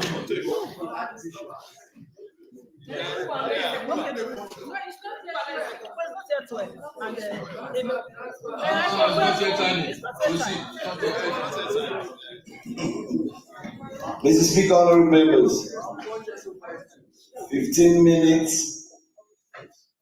Mr. Speaker, we've not been in this parliament. Today is not the first day, and we've seen budgets in, budget out. What I was expecting from the other side was to tell us the 2025 budget, what are the achievements of government in that budget. But I want to say to you, 80% of what was stated in the 2025 budget, including infrastructural development, was not met. That is not just disappointing. That is a real picture you need to tell your people. So the people in Moyamba who are waiting for projects to be completed by government, those projects are being deferred now to 2027 and beyond. But you will not tell them the story. Mr. Speaker, honorable members, let me start with a very bad footing on the area of energy. Mr. Speaker, I'll be calling on the conscience of Sierra Leoneans and members of parliament. I said this morning we were first Sierra Leoneans before we became members of political parties and members of parliament. Mr. Speaker, in the last 3 years, we've paid more than 120 million loans to car power ship and other independent power suppliers. The same car power ship will cost 40 million if we dare to buy it. So my question is, why are we making our country for foreigners? Who is getting the kickbacks? And why is anti-corruption not investigated? Mr. Speaker, even my daughter who is in nursery will not enter into short-term agreement. Where you fail to buy a machine at 40 million loans, and you pay for the same machine for 3 years at 1,200,000. So meaning by what we are paying is enough to buy 3. This is not secret. Google and you see it is in Turkey and we can buy 3 out of what we are paying. And everybody thinks it's normal to pay. And the excuse they will give us that is so baseless is that we don't have people to run the machine if we bring them here. We can go into contract where the people will buy for will still bring people in this country to train. That is in fact a laudable venture. So we expose our young engineers in short 8 years. But guess what? People are comfortably picking up kickbacks. Hold on. I knew this was going to come. Yes, honorable. The mic. Thank you. Yes, proceed. Yeah. Mr. Speaker, honorable members, I look at SO 52 is suspended for the business of the house to continue. You knew this will come. What do you mean? No, I know the time. Oh. I was expecting the time. I so second Mr. Speaker. Because I know you. All those in favor say aye. Those against say nay. The ayes have it. Proceed. Mr. Speaker. Oh, the mic again. Mr. Speaker, honorable members. Another issue which I find very disturbing. We just don't read the budget and the figures we see. We go beyond and do serious research. I wish the late Honorable Aviju Kanja was here today. And this was something we went for at the procurement department. I investigated this matter and I thought we would have addressed it long in 2020. Mr. Speaker, honorable members, as you all sit in this world and celebrate a bag of rice is almost 680. We are buying a bag of rice at 1,200,000 for the police, the prison yard, and the guys we are supplying to military officers. Is that a shock to you? Mr. Minister of Finance, please present us the agreement for those procurements. We cannot do this to our nation. We are buying at a shop price of 680,000, and we are buying 650. I agree with your price. And we are buying a contract for supplying of prison yards, prison officers, military officers, police officers at 1,200,000. Mr. Speaker, I want to appeal that we don't need to pay these monies. Rather, instead of buying the rice and cutting the money, can we add this money to the salaries of the police officers? That will boost their families and they'll buy and still have change. Mr. Speaker, honorable members, in the area of water sector, you know, when I was here and I said, if we think adding GST on water bouncer is just a direct effect to those who are using them in houses and users, we were making a mistake. Mr. Speaker, as the chairman of Water Resources, people who do sachet water, forced to buy water at water bouncers for their production. So you are increasing the price of water, sachet water, even though it is not in the Finance Act, but that has already been increased, Mr. Minister. Because if I go to buy and I pay GST, you don't expect me as a business person to reduce my profit. I have to push it again to the consumer. Today, sadly, Sierra Leoneans, if you go tomorrow to the airport and you pay $5, it was not done by any other person. It was done by this parliament. Blame your members of parliament you voted in. Mr. Speaker, honorable members, you know, we talk about allocation to roads. What was empty is the fact that roads were listed. Roads were listed. No kilometers of those roads were measured. And an amount was measured. When you take that amount and you translate it into dollar, it's only about $33 million. Giving a ratio of paving one road at 700,000, you tell me how many roads will be constructed. In fact, interestingly, and that is where you're making the debate very complex. You know, the minister who wrote this report is very intelligent. Read again. When he measured where he allocated money for government to construct, it was 1. When he measured where donor funding and other private, it's another 1.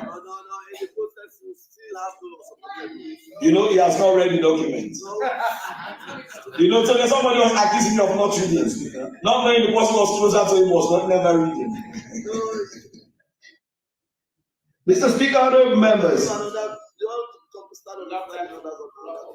we talk about allocation to foreign embassies.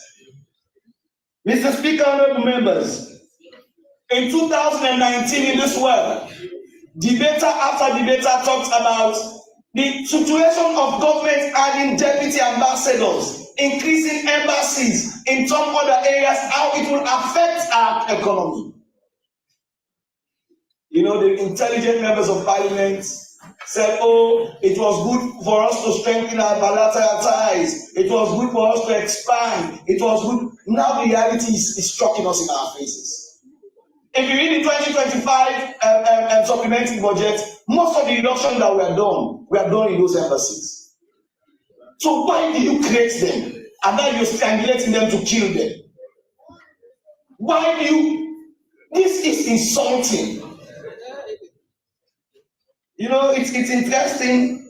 Today we are talking about even if we add tax on fuel, it will not increase the price, or it will just increase the price minimal. Minimal indeed. I have said this and I'll continue to say it. No businessman will incur taxation and not transplant it to consumers. So whatever you say, whether minimal or whatever, as long as there is an increase, there is going to be a telling increase on the people. And fear is a political commodity. We cannot stagnate our economy and our gains. Mr. Minister, all the gains you put in this budget will be killed by the increment of fuel, cement, and other water. As long as it comes to the people, the gains you think you're making will be thwarted. You agree that alone in paying the wage bill, what we pay as subvention for energy is taking away almost 16 million. Imagine that. So even the deficit we are saying is because we are investing so much in the energy sector, paying subsidies. At a time like this, Mr. Minister, when by 2018 to now, the increment in tariff has even over doubled. It's 5 times than what we are paying. So the question we ask ourselves, who is chopping our money? Who are we paying subsidies for? Who is paying less? Let me use the word of the honorable member from Bo, who said in Bo and Kenema, they are not paying high, so government has to subsidize for them. So are we, the rest of the country, are we paying for Bo and Kenema to enjoy?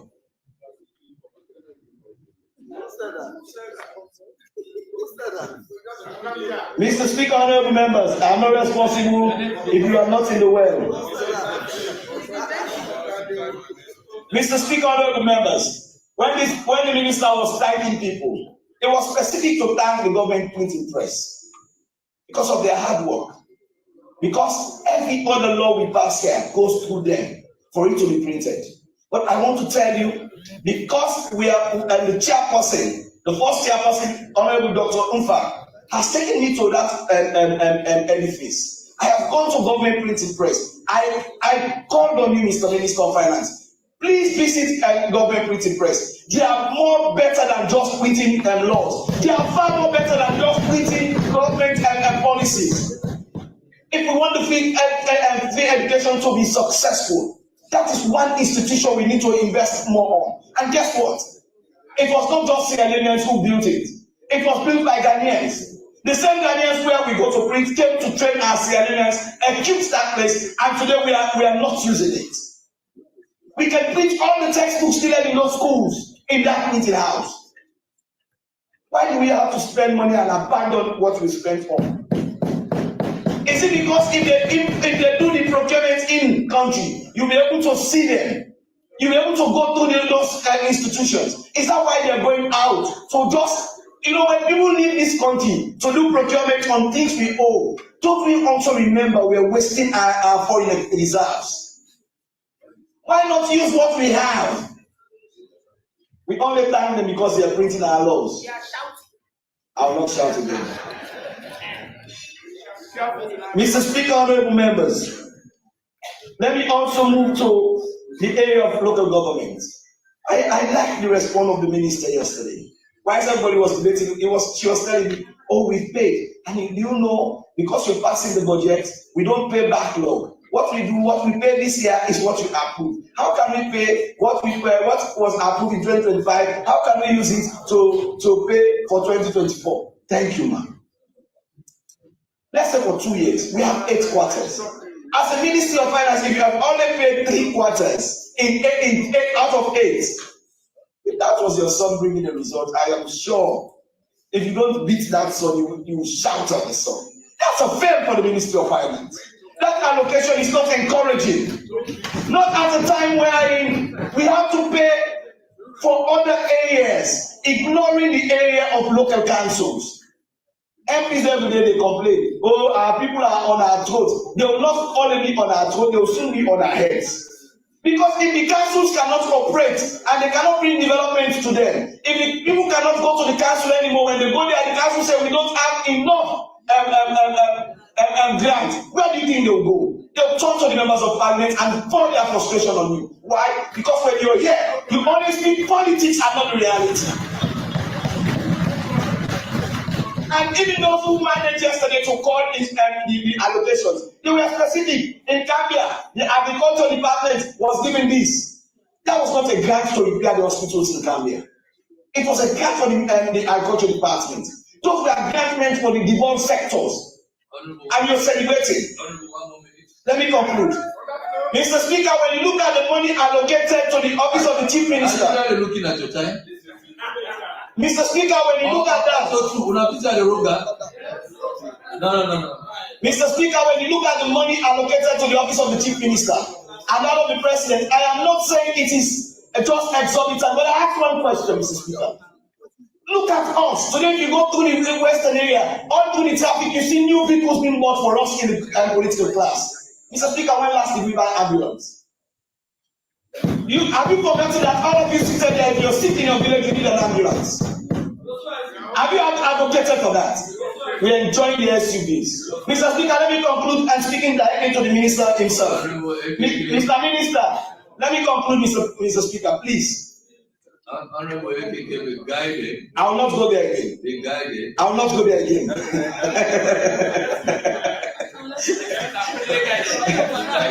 It's not just you. My leaders have also warned me. I will not. I'm sorry.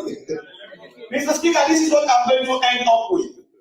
Mr. Minister of Finance, in this budget, part of the project that I'm being deferred, after building the Top Barry Bridge, coming to Gambia, the Baneke Bridge in Tonkolimba is an important one.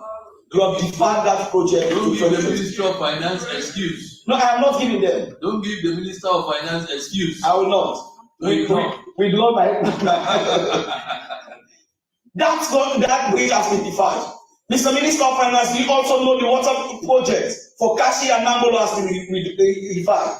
Do you also know the water project in Gambia town that just need 30% for it to be powered on has also been deferred to 2027? What do we take home? What do we tell our people? The Tom Barry Road is not enough for our people. We cannot continue to tell them about Tom Barry Road when they don't have clean water to drink even in Gambia town. Yesterday, when the honorable member from Gambia was debating, he was naming other things, rejecting the fact that his people are suffering. Thank you very much, Honorable AKK. I will do the rest. You are done. Thank you. Honorable members, we have visitors here this morning that I want to recognize. Please stand up. Stand up.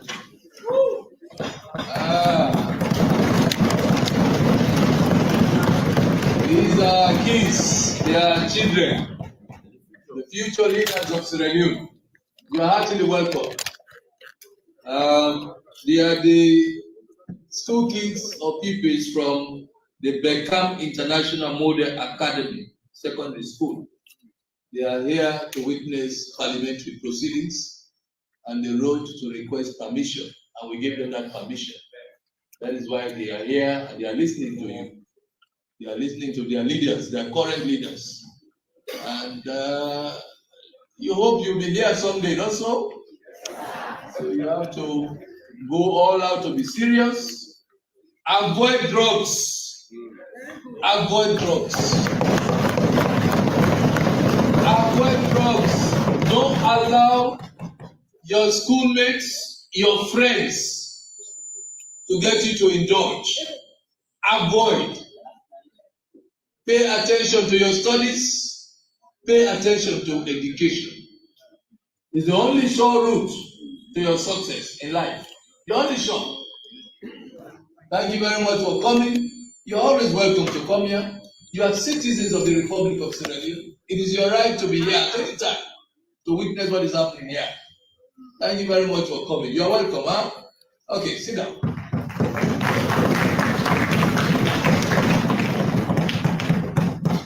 Thank you very much, Honorable AKK, Honorable Abdul Karim Kamara, Honorable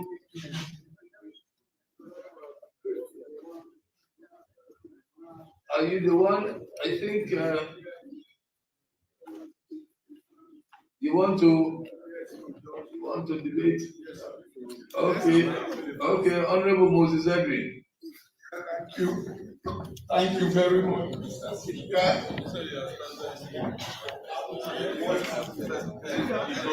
I'm ready. Thank you very much, Mr. Speaker, for adding my voice to this debate.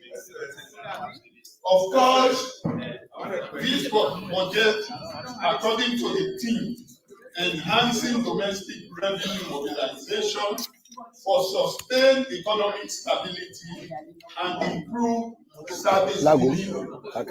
Indeed, it is a pro-poor budget, pro-business budget, and pro-people's budget. I must first of all say why my claim as pro-poor budget and pro-business budget. When you want to debate or look into the budget, you have to do it in tandem with the Finance Act. I will draw this House attention to page 2 of the Finance Act under the rubric, the Customs Tariff Act 1978, Part 2. If you look that schedule, in the schedule, you have imported tomatoes and other sources, imported eggs, and even imported bottled water. A lot has been said that this one will add more burden to the people of this nation. But that is not it. You know, this is done in order to leverage the local business people, to give them advantage so that they can do their businesses on a very plain pattern. So with this, if you also go to page 2 of the budget proper, you will find it in there on page 5 under the rubrics objectives of the 2026 budget. With your leave, Mr. Speaker, I will read Roman 1 to 3. Improve domestic revenue mobilization through tax measures that are pro-poor and pro-business. Leverage on innovative sources of mobilizing revenue to complement traditional sources. Consolidate public finances through prudent expenditure management whilst protecting pro-poor expenditure program. I think this one speaks to the issue. We have this in this budget so that the business people will be given chance. And a lot of things we have said also from the first debate I withdraw this House attention to what was said by the Honorable SOS, the Honorable from Bombali. The Honorable told this House that the fall in inflation is not translated in real terms. I differ from his opinion, but he has right to his opinion. But when opinion does not relate to the actual things that is on the ground, is disheartening.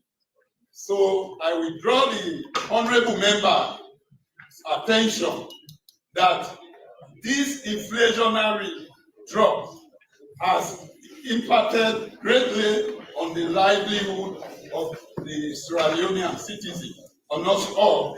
Of course, you know very well that there is now reduced price in rice, and even the standard of living is being improved. To go further, that the inflation that has dropped has impacted the life of our citizenry. The life expectancy of our people, of this nation, has improved from 43 years to 62 years. I think that too is great. And again, you go further, you will find out in this same budget that there is now a narrowing of trade deficits. What this trade deficit means, that your import is greater than your export. Or for better still, you can relate it that you consume more than what you produce. So that's the trade deficit. If you import more than what you export. And it is in here that trade deficit has been narrowed considerably. That trade deficit has been narrowed considerably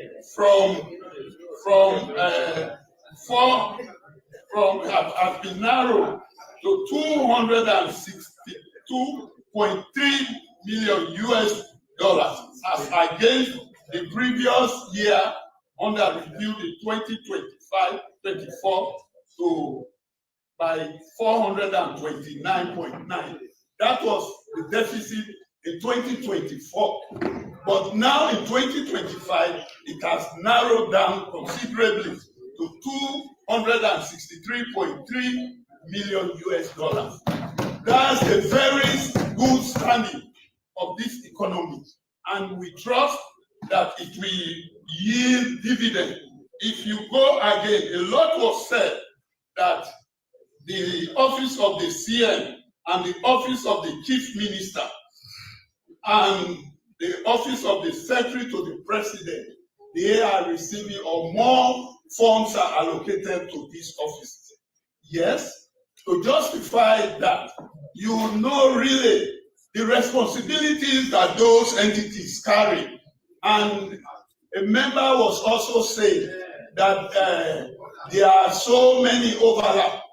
The member was saying that it would have been better for these offices to be one.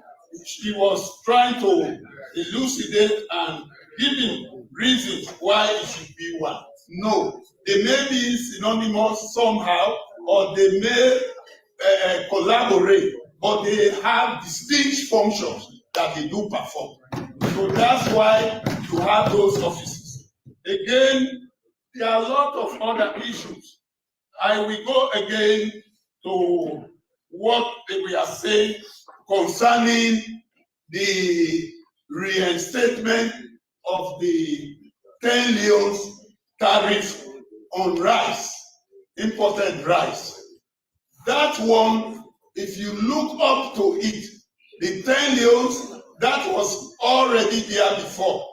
Because of the COVID and other issues, that amount was removed. But it has been reinstated. And we are told in this house by the very Minister of Finance that there is a pricing model that we make it no impact. We cannot feel the impact when that price, when that this tax is implemented.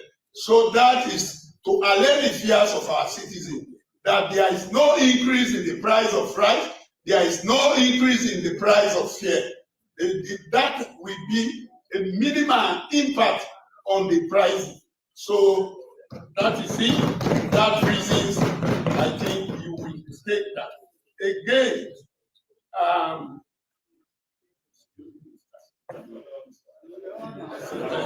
yes, there was another speaker who told this house that government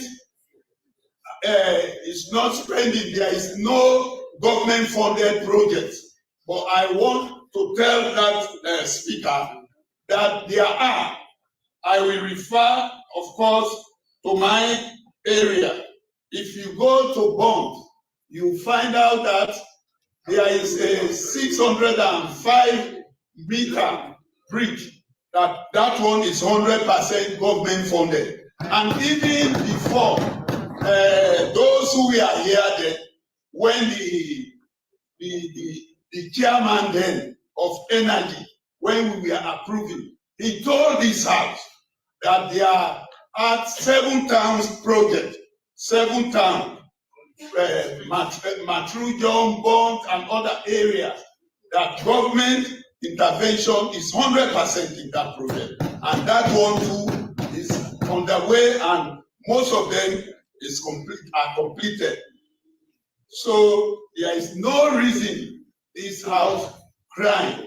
And there are so many issues. We need to be patriotic, and we need to be true to ourselves, because we want this country to grow. We want increases in our salaries, but you are frowning at the taxes. And it is only through taxation that government can earn resources to finance the budget. So I will tell this house that the Minister of Finance is on track, and his policies are so robust and so yielding fruits. So we give thanks to the to the minister, so that he can do his job. But Mr. Speaker, before I take my seat, since I have assumed and assuming the leadership of the Internal Affairs Ministry as chairman, I empathize deeply with the immigration office. If no less a person than the chief immigration himself. Mr. Speaker, honorable members, I don't like to take social media things as reality, but it was no less a person than the CIO himself. He was crying that the net pay, the relationship between that institution and net pay is appalling. Mr. Speaker, honorable members, you cannot live by a river and wash your hands with spittle. It's really disheartening. According to him, they are providing all the necessary support. The net pay is using their office space and using the staff. But in turn, net pay is doing little or nothing at all. You see, it's heart-rending. Either they should have given, say like, either they could have given even a small pittance to encourage the staff so that they can step up in their operations. So really, Mr. Honorable Speaker, I am really employing the minister to look into that. Since you want revenue stream, that would be another revenue stream. Please, sir. And you are a key player in this particular cabinet. I think you have to bring that to the notice of those that are responsible. We need really to look into that agreement or to look into that contract, because there is nothing no law is rigid, or no law, there is nothing that cannot be looked into. You cannot say it is sacrosanct. Even what is sacrosanct can be looked into. So please, let us look into that law. Let us look into that contract so that we can do the needful for our people, or else we'll be doing disservice to ourselves. So with that, Mr. Speaker, I thank you all. Let's support this budget and let's support the revenue drive so that this budget will be financed. I thank you all. Thank you very much. Thank you very much, Honorable Moses Edwin. Thank you.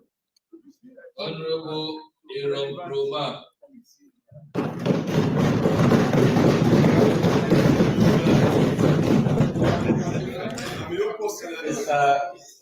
Yes, Honorable Aaron Roma, before you proceed, let me at this stage indicate to members of parliament the MDAs that are here.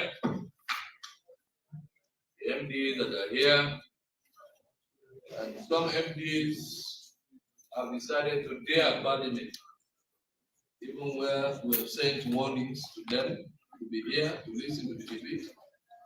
They have deliberately refused to come. They have deliberately refused to come because of reasons known to them, and they have not sent any excuse to parliament at all.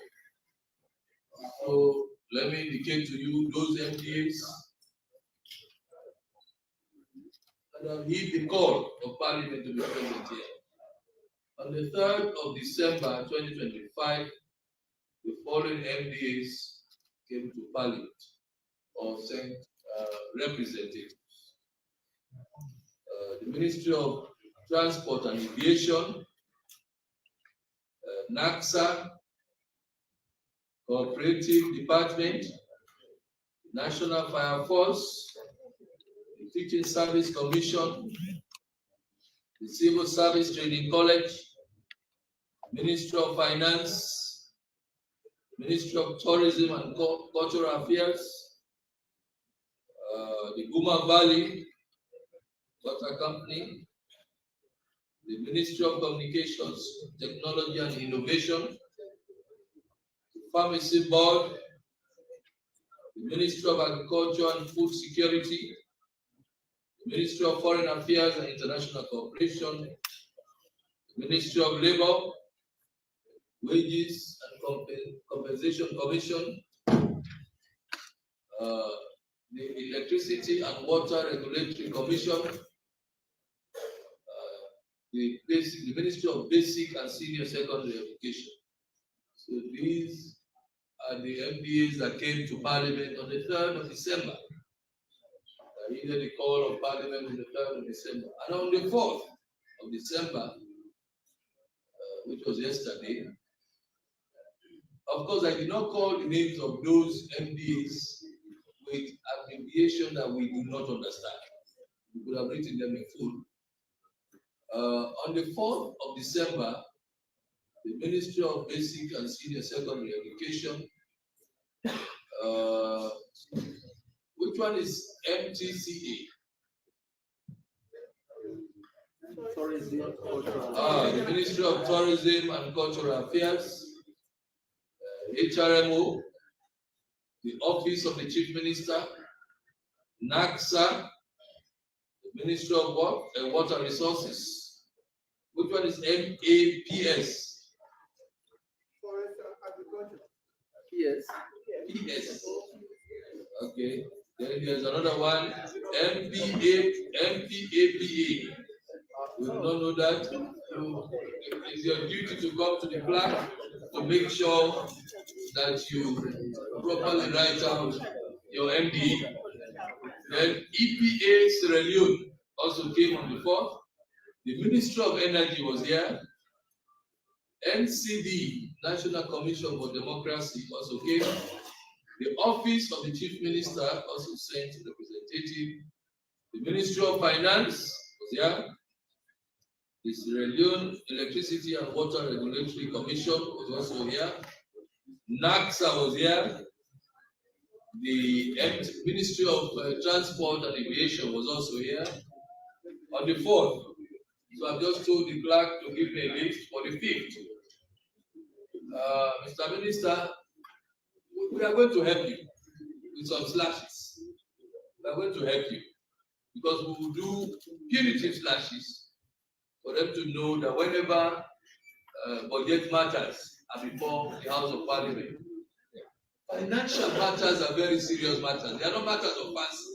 You should come and listen to the debate of members of Parliament so that when you go to your MDA, you correct certain things you have been doing that members raise in their debates. You listen, go and put in place some corrective measures.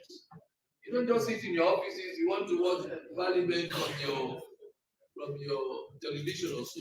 Come and listen directly and take copious notes. Then go and implement some changes here and there. Because members do their oversight, they know so many things, they represent the people of Sierra Leone. So they know so many things that are happening in the MDAs. So if they come during their debate and they raise issues, you go to your MDA and correct whatever is wrong at your MDA, but they refuse to come. But this year we are going to teach MDAs very serious lessons. To tell them that we are serious here. We don't come here because we feel like coming. We come here because we want to serve Sierra Leone. Thank you very much. Honorable Iroma, proceed. Mr. Speaker, honorable members, I want to say one good son deserves another. The minister was very careful and he made sure that he recognized the support of this house to his efforts to run our economy. I also want to take this opportunity to thank him and his team for putting this very fine document. It's indeed a very Achillean task, very difficult to manage an economy, and putting a document that entails the government activities in quantitative form. I think it's something we have to commend him for. Mr. Speaker, honorable members, yesterday and other days, there were debates around council allocations. I'm passionate about it because sometimes when we talk about councils, we only see them to be local councils, forgetting to believe that from the only ministry that's not devolved, perhaps it's just the Ministry of Finance, that's not totally, that's not partially outside devolved to council. But at the district level, all 90% of the healthcare services are people access are being serviced by the local councils. Through the PHUs, through the secondary hospitals, and sometimes even through the tertiary hospitals. The same goes for education. Supervision of education, which assures the quality of our education system, is a devolved function, and that function is still devolved to council. And even fabrication of furniture and a lot of other things, those are functions that are seated in council. So each time you serve councils of funds, just know that you have served patients who are supposed to be provided with meals in hospital. They will go without meals because the secondary hospitals will not be able to provide those services because of the unavailability of funds. Mr. Speaker, no members, I know the minister is a very sincere man. The records are clear, and I'll prove that. In 2025, Mr. Speaker, this financial year, there has not been a cent that has been remitted to council in respect of the financial year 2025. Rather, what was sent to council was the last tranche of the 3 tranches that we are supposed to pay in 2024, which represents an amount of 65.6 million, which was supposed to be paid in December of 2024, which was paid in August of this year. Mr. Speaker, honourable members, I have here with me, pursuant to section 66(1) of the Public Financial Management Act, it is instructive that the Accountant General is supposed to prepare a monthly statement of disbursement within the Consolidated Revenue Fund. And Mr. Speaker, what is here before me, signed by no less a person but the Accountant General, and I got this one from the website of the Ministry of Finance. If you go there, you will see that particular document, Mr. Speaker. When you look at all of the, it tells you about the revenue comes into the Consolidated Revenue Fund. It tells you about what also goes out of the Consolidated Revenue Fund. Mr. Speaker, when you go to the transfer to local council line, it is nil, nil, and nil. So that tells you as of September of this year, to date, nothing has been remitted to council. The only way that I will see was in August. So if there was any form in respect of 2025, which was received, this statement is supposed to have captured it in September. So as we speak, Mr. Speaker, let us are clear. So I want to submit that we stop to toy with the councils. The people we represent depend on the services these people deliver. And so therefore, I want to call on the ministry to make sure that it prioritizes the disbursement that is sent to council. I can present this to you for records. The source for it is from the Ministry of Finance, except if they produce one now, but the one after September, which indicated the last transfer to council, is of nil, nil, nil, and nil. And Mr. Speaker, honourable members, the minister also and many debaters have spoken eloquently about the objectives of the budget. Some say it's a pro-poor, some say it's a pro-business, some say it's a pro-people. But Mr. Speaker, let me quickly define what is pro-poor, and then look at the parameters as to whether the budget that is before us actually fits the first, second, or third order conditions to be considered for it to be found for either a pro-poor, a pro-business, or a pro-people. Mr. Speaker, members, the pro-poor budget says a budget that prioritizes resource allocation to poverty reduction, basic needs fulfillment, directly benefiting low-income groups through progressive taxation and spare the poor. There are three links to this definition. One, the spending has to be directed to poverty-driven areas. Two, it has to be done through progressive taxation, tax that does not negatively affect the poor. And so therefore, the last one says it has to spare the poor. Mr. Speaker, members, when you look at this particular definition and you tie it in tandem with the Finance Act which you just passed, Mr. Speaker, you realize that, Mr. Speaker, an introduction of 10 yields to a bag of cement, Mr. Speaker, is a negative tax because it does not protect the poor, Mr. Speaker. It does not spare the poor, but rather it will affect the poor.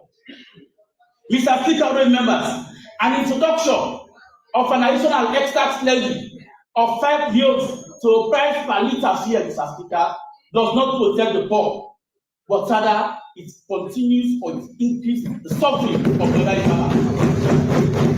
Mr. Speaker, members, an imposition of tax or an expansion of the GST on the price of bottled water or even water that is used for domestic purposes, Mr. Speaker, which is being used for the poor, Mr. Speaker, that tax is not a protection of the poor. It doesn't spare the poor. As we said during the argument, the GST is not paid by the businessman, but rather it is something that is paid by the ordinary consumer, which means as we have passed this law, when it is accepted to law, when I go to buy a sachet of a bowser, which I'm a community man, and I depend on providing water for areas that have difficulties to access water, I will pay 50% GST, which in turn I will just have to pass it over on the ordinary man and woman. And so therefore, this particular tax is not progressive, but rather is regressive, and so therefore it does not protect the poor. Mr. Speaker, honourable members, there is also, even in the position of an import tariff on Maggi, Mr. Speaker.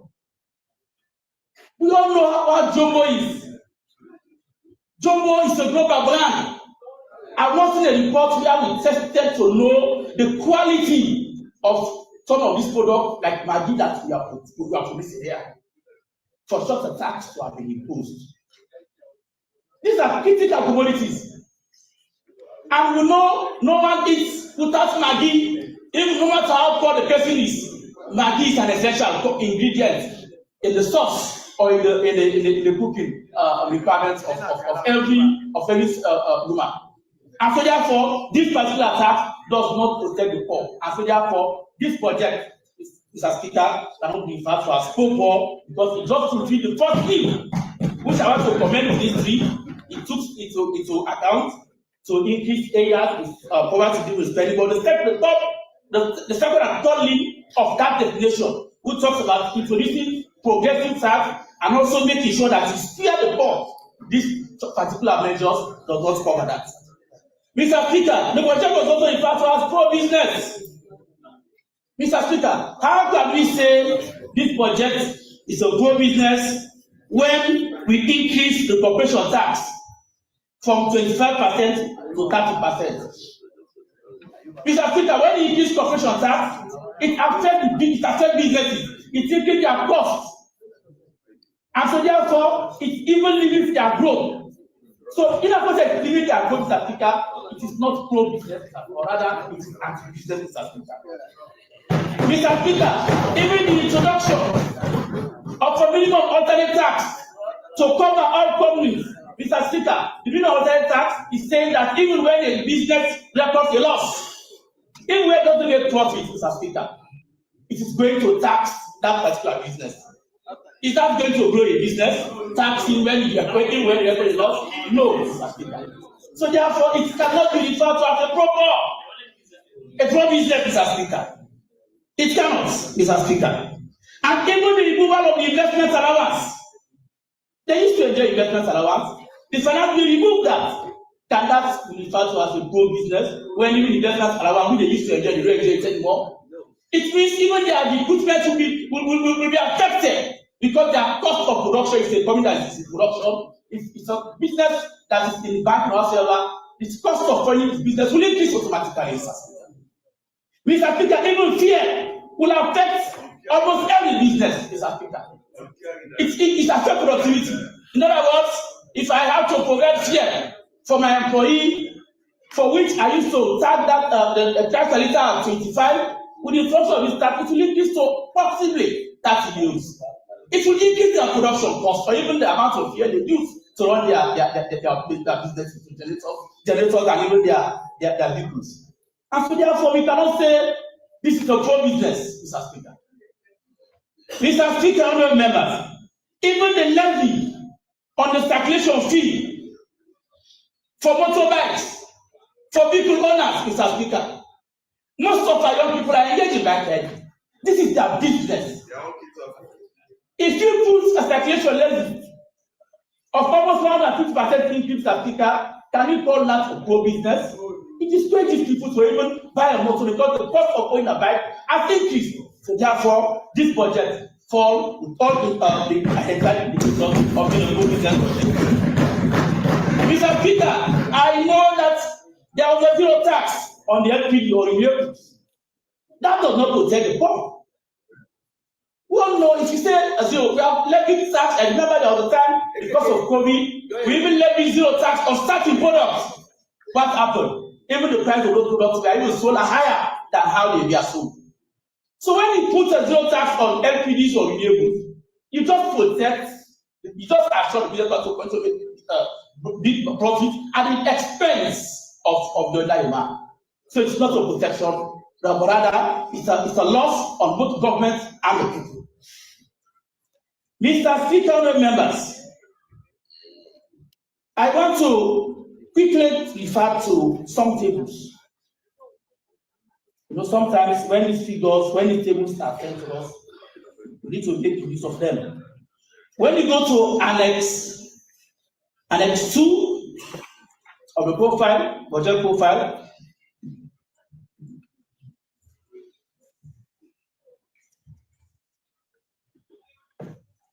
Yes, sir. When you look at Annex 2 of the budget profile, Mr. Speaker, it shows you how catastrophically our revenue is performing at this moment. And it is worrying that as a nation, without any political lens, we have to make sure that we devise more measures that will protect revenue, that will increase government revenue, Mr. Speaker. But as it is, Mr. Speaker, I'm going to read it to you in with 2017 profile on revenue.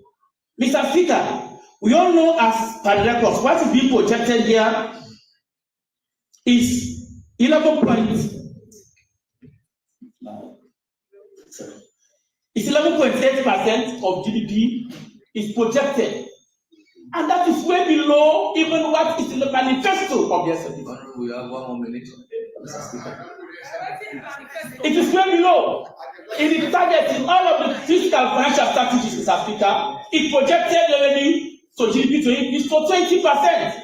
It was 13.1 in 2017. So then, Mr. Speaker, it is being projected to just 11.8. And Mr. Speaker, for just this year, Mr. Speaker, it's only around 9.8. Mr. Speaker, we are expecting that certain areas are supposed to show increase in terms of revenue generation, like GST, Mr. Speaker. In 2017, there were no machines in most businesses. But even in 2017, Mr. Speaker, government was getting 3.2% of its revenue was coming from GST. Today, Mr. Speaker, government is only getting 2.1% from GST. Mr. Speaker, only members, in 2017, Mr. Speaker, government was getting from customs, Mr. Speaker, around 3.8% of its revenue was coming from customs. Today, Mr. Speaker, only 2.9% is coming from customs. These are worrying signs, and even fisheries, Mr. Speaker. This sector is our competitive advantage we have to leverage on as a nation. So then, Mr. Speaker, when you look at the figures, we used to get 0.3% of our revenue used to come from fisheries. So that's only 0.1% is being from this particular sector. And so therefore, Mr. Speaker, much has been talked about inflation. That inflation has gone down. Our exchange rate is stable. Fine, Mr. Speaker. Like other members have said, we all know what it is, Mr. Speaker. There is massive sterilization in our economy, Mr. Speaker. The only source, in fact, when you look at the World Bank report, it tells you that almost 40% of the commercial bank assets are government. In other words, they prefer to borrow government because they believe that government interest rate is so high, was around 41 point something. Because it was so high and it was so secure, they prefer to borrow government at a very high interest rate at the expense of the private sector. And that has affected growth in the private sector. That's why most businesses, even now when they go to a bank, they don't get loans. Because government is there to make some counter effect on the minimal as result that are in the economy. Mr. Speaker, members, we also know that our reserves is being so much depleted. We have to do something as a house. We have to do something as well, Mr. Speaker. The reserves is what protected us when there was COVID shock. When COVID came, I don't we have a strong reserve then, would have been so much affected than we experienced. Thank you very much. On that note, Mr. Speaker, I want to again talk about the performances of SOEs. Your time is up. Your time is up. All right, thank you. Honorable Quintisalia Connor.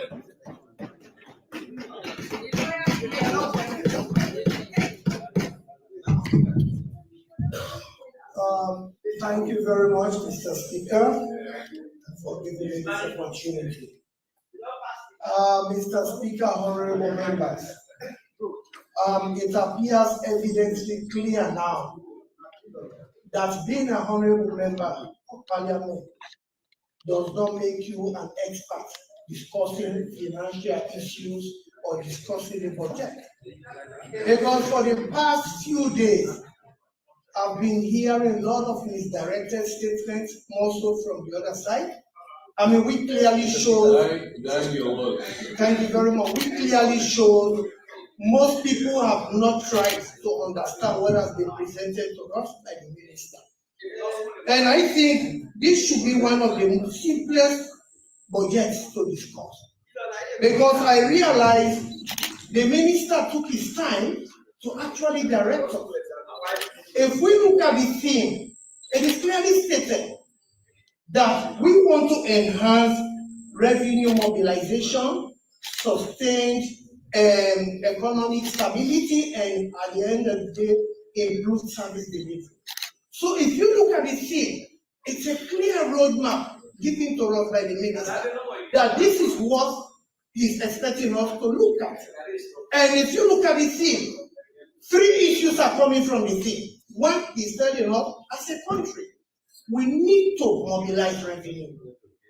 2, he's also telling us, whatever gains we have got as a country in terms of the economy, we need to stabilize it.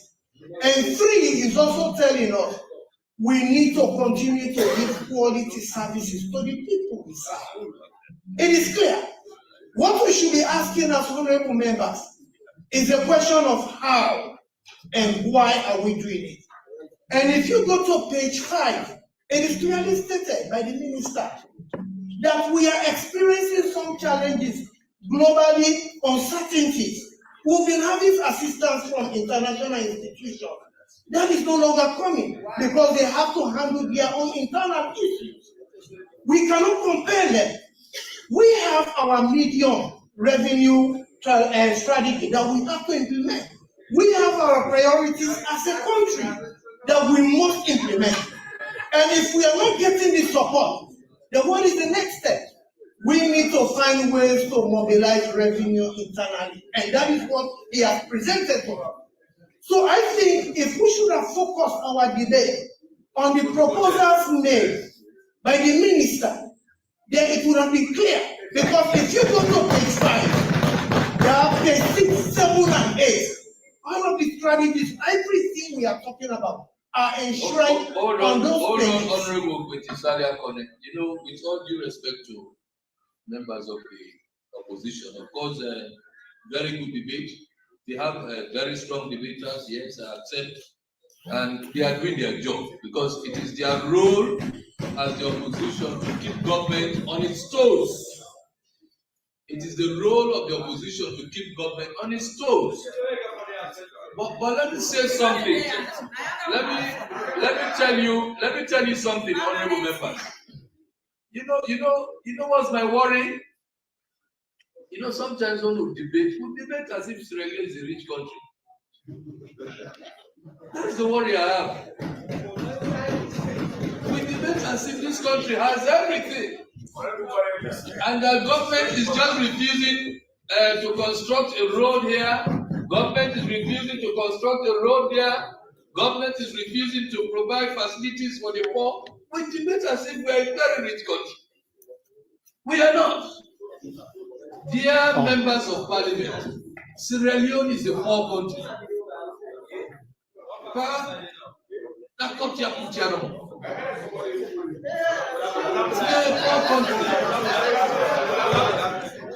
For heaven's sake, this nation is poor. That is what as a nation we should appreciate. We should appreciate the fact that we are poor. Mind you, I'm using the semantics because let somebody know who could make this is it for appreciation poor. The English word, if you do not understand, go and check the meaning. So we should know that we are poor. So when we argue, we must argue against that backdrop that we're a poor country. You see the analysis Honorable Kwetisalia Connect is making? That's the true picture. Yes, we used to have donations or donor funds from donors. But they have refused to release funds to Sierra Leone because they have their own issues. They now have their own issues. And we have a new world order. We have a new president somewhere that has changed the entire world order. We must appreciate that fact to know that this is the situation we have found ourselves in. So that when we debate against that backdrop. Not to say, yes, government has refused to build this. Government has refused. Where is the money coming from? Anyway, proceed. Yeah, thank you very much, Mr. Speaker. Again, as I've been saying, we have clear directions taking it from page 5 to page 8. If you thoroughly read those pages and those paragraphs, I mean, there's clear direction in terms of how the ministry intends to actually salvage, minimize, if not eradicate, the issues we are having as a country. And don't forget, all of us have been talking about self-sustenance. We've been talking about how do we sustain ourselves as a country. We can't keep on depending on foreign support, and we expect that we should grow. And that is the more reason the ministry has thought it fit to say, let us try to mobilize our own revenue. And if you go to page 10, it is not only going to happen at national level, it has also been devolved to local councils. Local councils have also been encouraged in this budget to also mobilize their own revenue. And if we do that, at the end of the day, we become self-reliant slowly. Now, Mr. Speaker, honorable members, there are certain facts I want to say. Sorry, hold on. I did not define the context of the word appreciate that I used. The second meaning of appreciate is to understand. Legally. The second meaning, not legally. The second ordinary meaning of appreciate is to understand that we are poor. Because I know we have some people who just have this parochial. They have this parochial way of looking at certain things or certain statements, and they will run with it to the social media, making a fool of themselves. Proceed. Yes, thank you very much. Again, one thing I want to assert, Mr. Speaker, honorable members, our brothers on the other side must appreciate that we have not said we are adequate in terms of solving all of the issues we have as a country. That's a picture you can take. We are not adequate. We are striving to minimize a lot of challenges we are experiencing as a country. By all indications, we cannot handle all of the challenges that come our way. The more reason we are trying to prioritize the few issues that we can take forward. Now, let us take some facts here, Mr. Speaker. Our colleagues have not been able to appreciate the efforts made by this government so far. But let them understand that there are certain facts that we must appreciate. And one of the facts is this. In 22 years, for the very first time, we are experiencing single-digit inflation. In 22 years. And what is so interesting about the single-digit, it's not really about the single-digit, but the ability of this minister to keep on reducing the single-digit lower. And now we are 4.4. That shows as a country, we are doing the needful. We are not there yet, but we are doing the needful. And secondly, one thing that interests me most, 22 years back was under the reign of the SNP, under the reigns of the late President Yankaba of blessed memories. That was when we experienced single digit. And now under President Madabio, again under SNPP. That shows SNPP is consistent with development and helping the people. Secondly, as a government, we've been able to reduce the interest rates at a colossal rate. At colossal rate. The interest rate moved from 40% in 2023 now to 14%. That is a colossal move. That is another fact we need to know. Thirdly, we've been able to stabilize the exchange rate over 1 year period or so since 2024.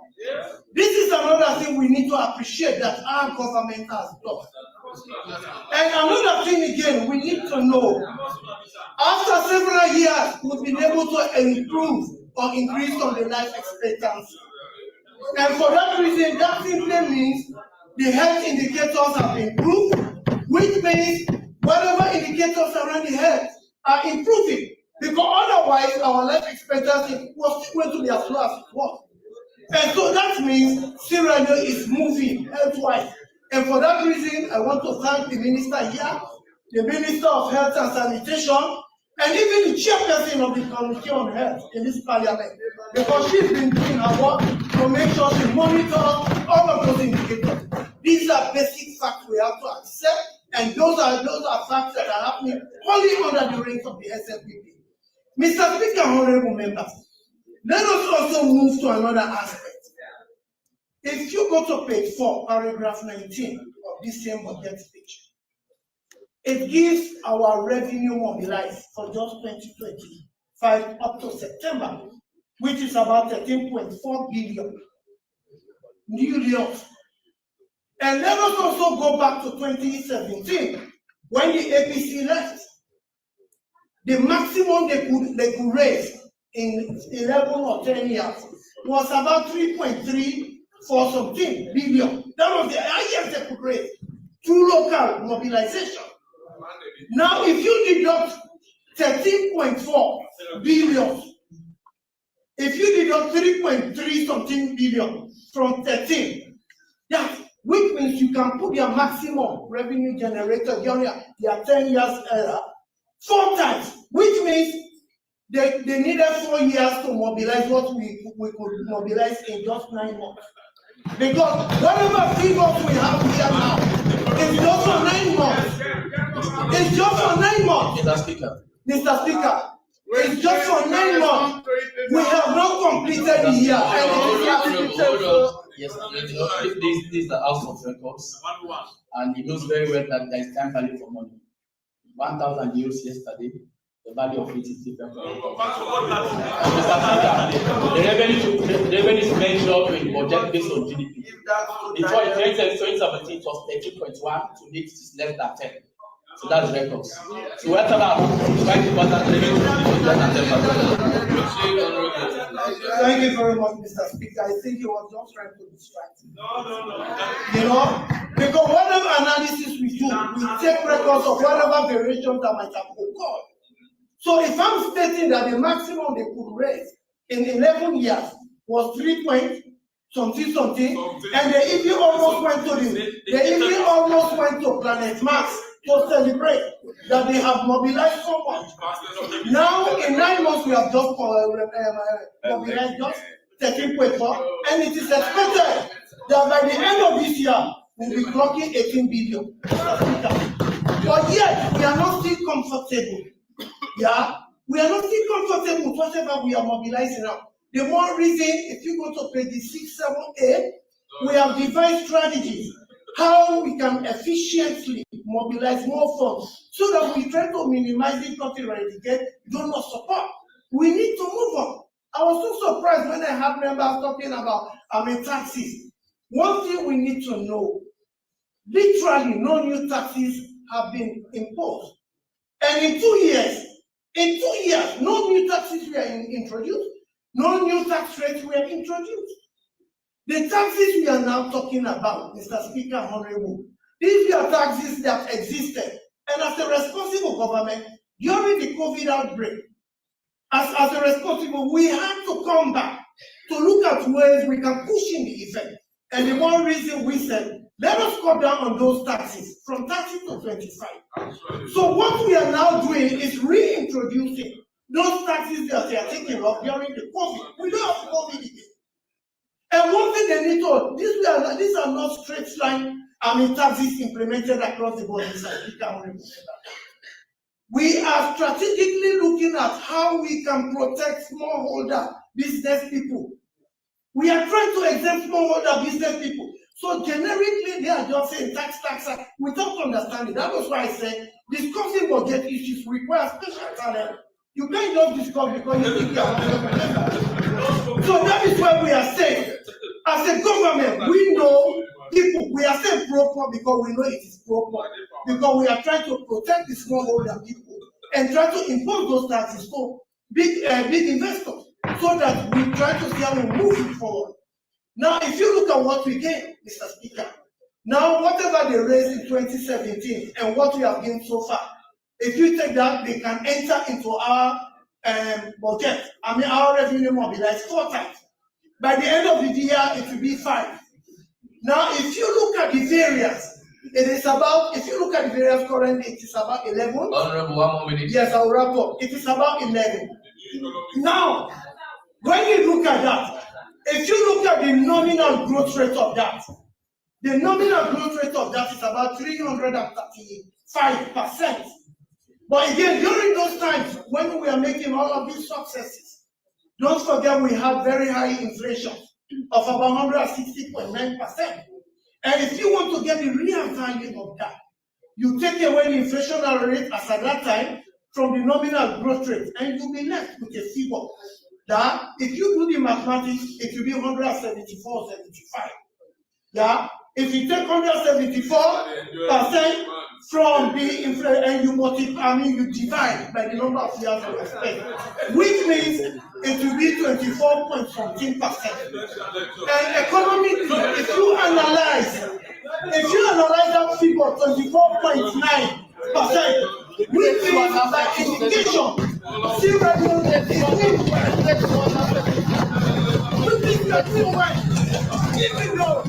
Honorable Aaron Groma, you think you are the only one that studies? Actually, this is that's calamity, sir. That's calamity, so just in conclusion, so that shows as a country we are doing well. We are on the positive side. Yeah. So we should start appreciating this minister. You see, what is discouraging in conclusion, Mr. Speaker? You know, let us assume a patient that has been molested, wounded, deprived of everything, locked up in the cell. And that particular patient is being liberated by some good wishers, brought to you as the doctor. And without any support, you start looking out for means to actually save the life of this patient.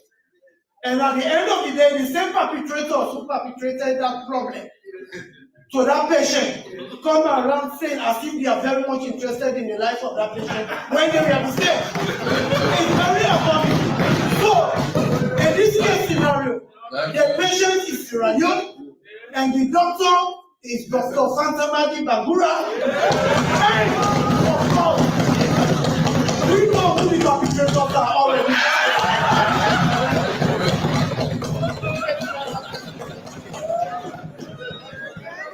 Thank you very much. I wanted to stop you because I thought you were going to point out the perpetrator. Anyway, the opposition bench, I will allow you to give one more debater for 10 minutes and the ruling 10 minutes. But before you do, this house is stood down for 5 minutes. Of course, you know why. Mr. Minister, if you want to use the opportunity, 5 minutes.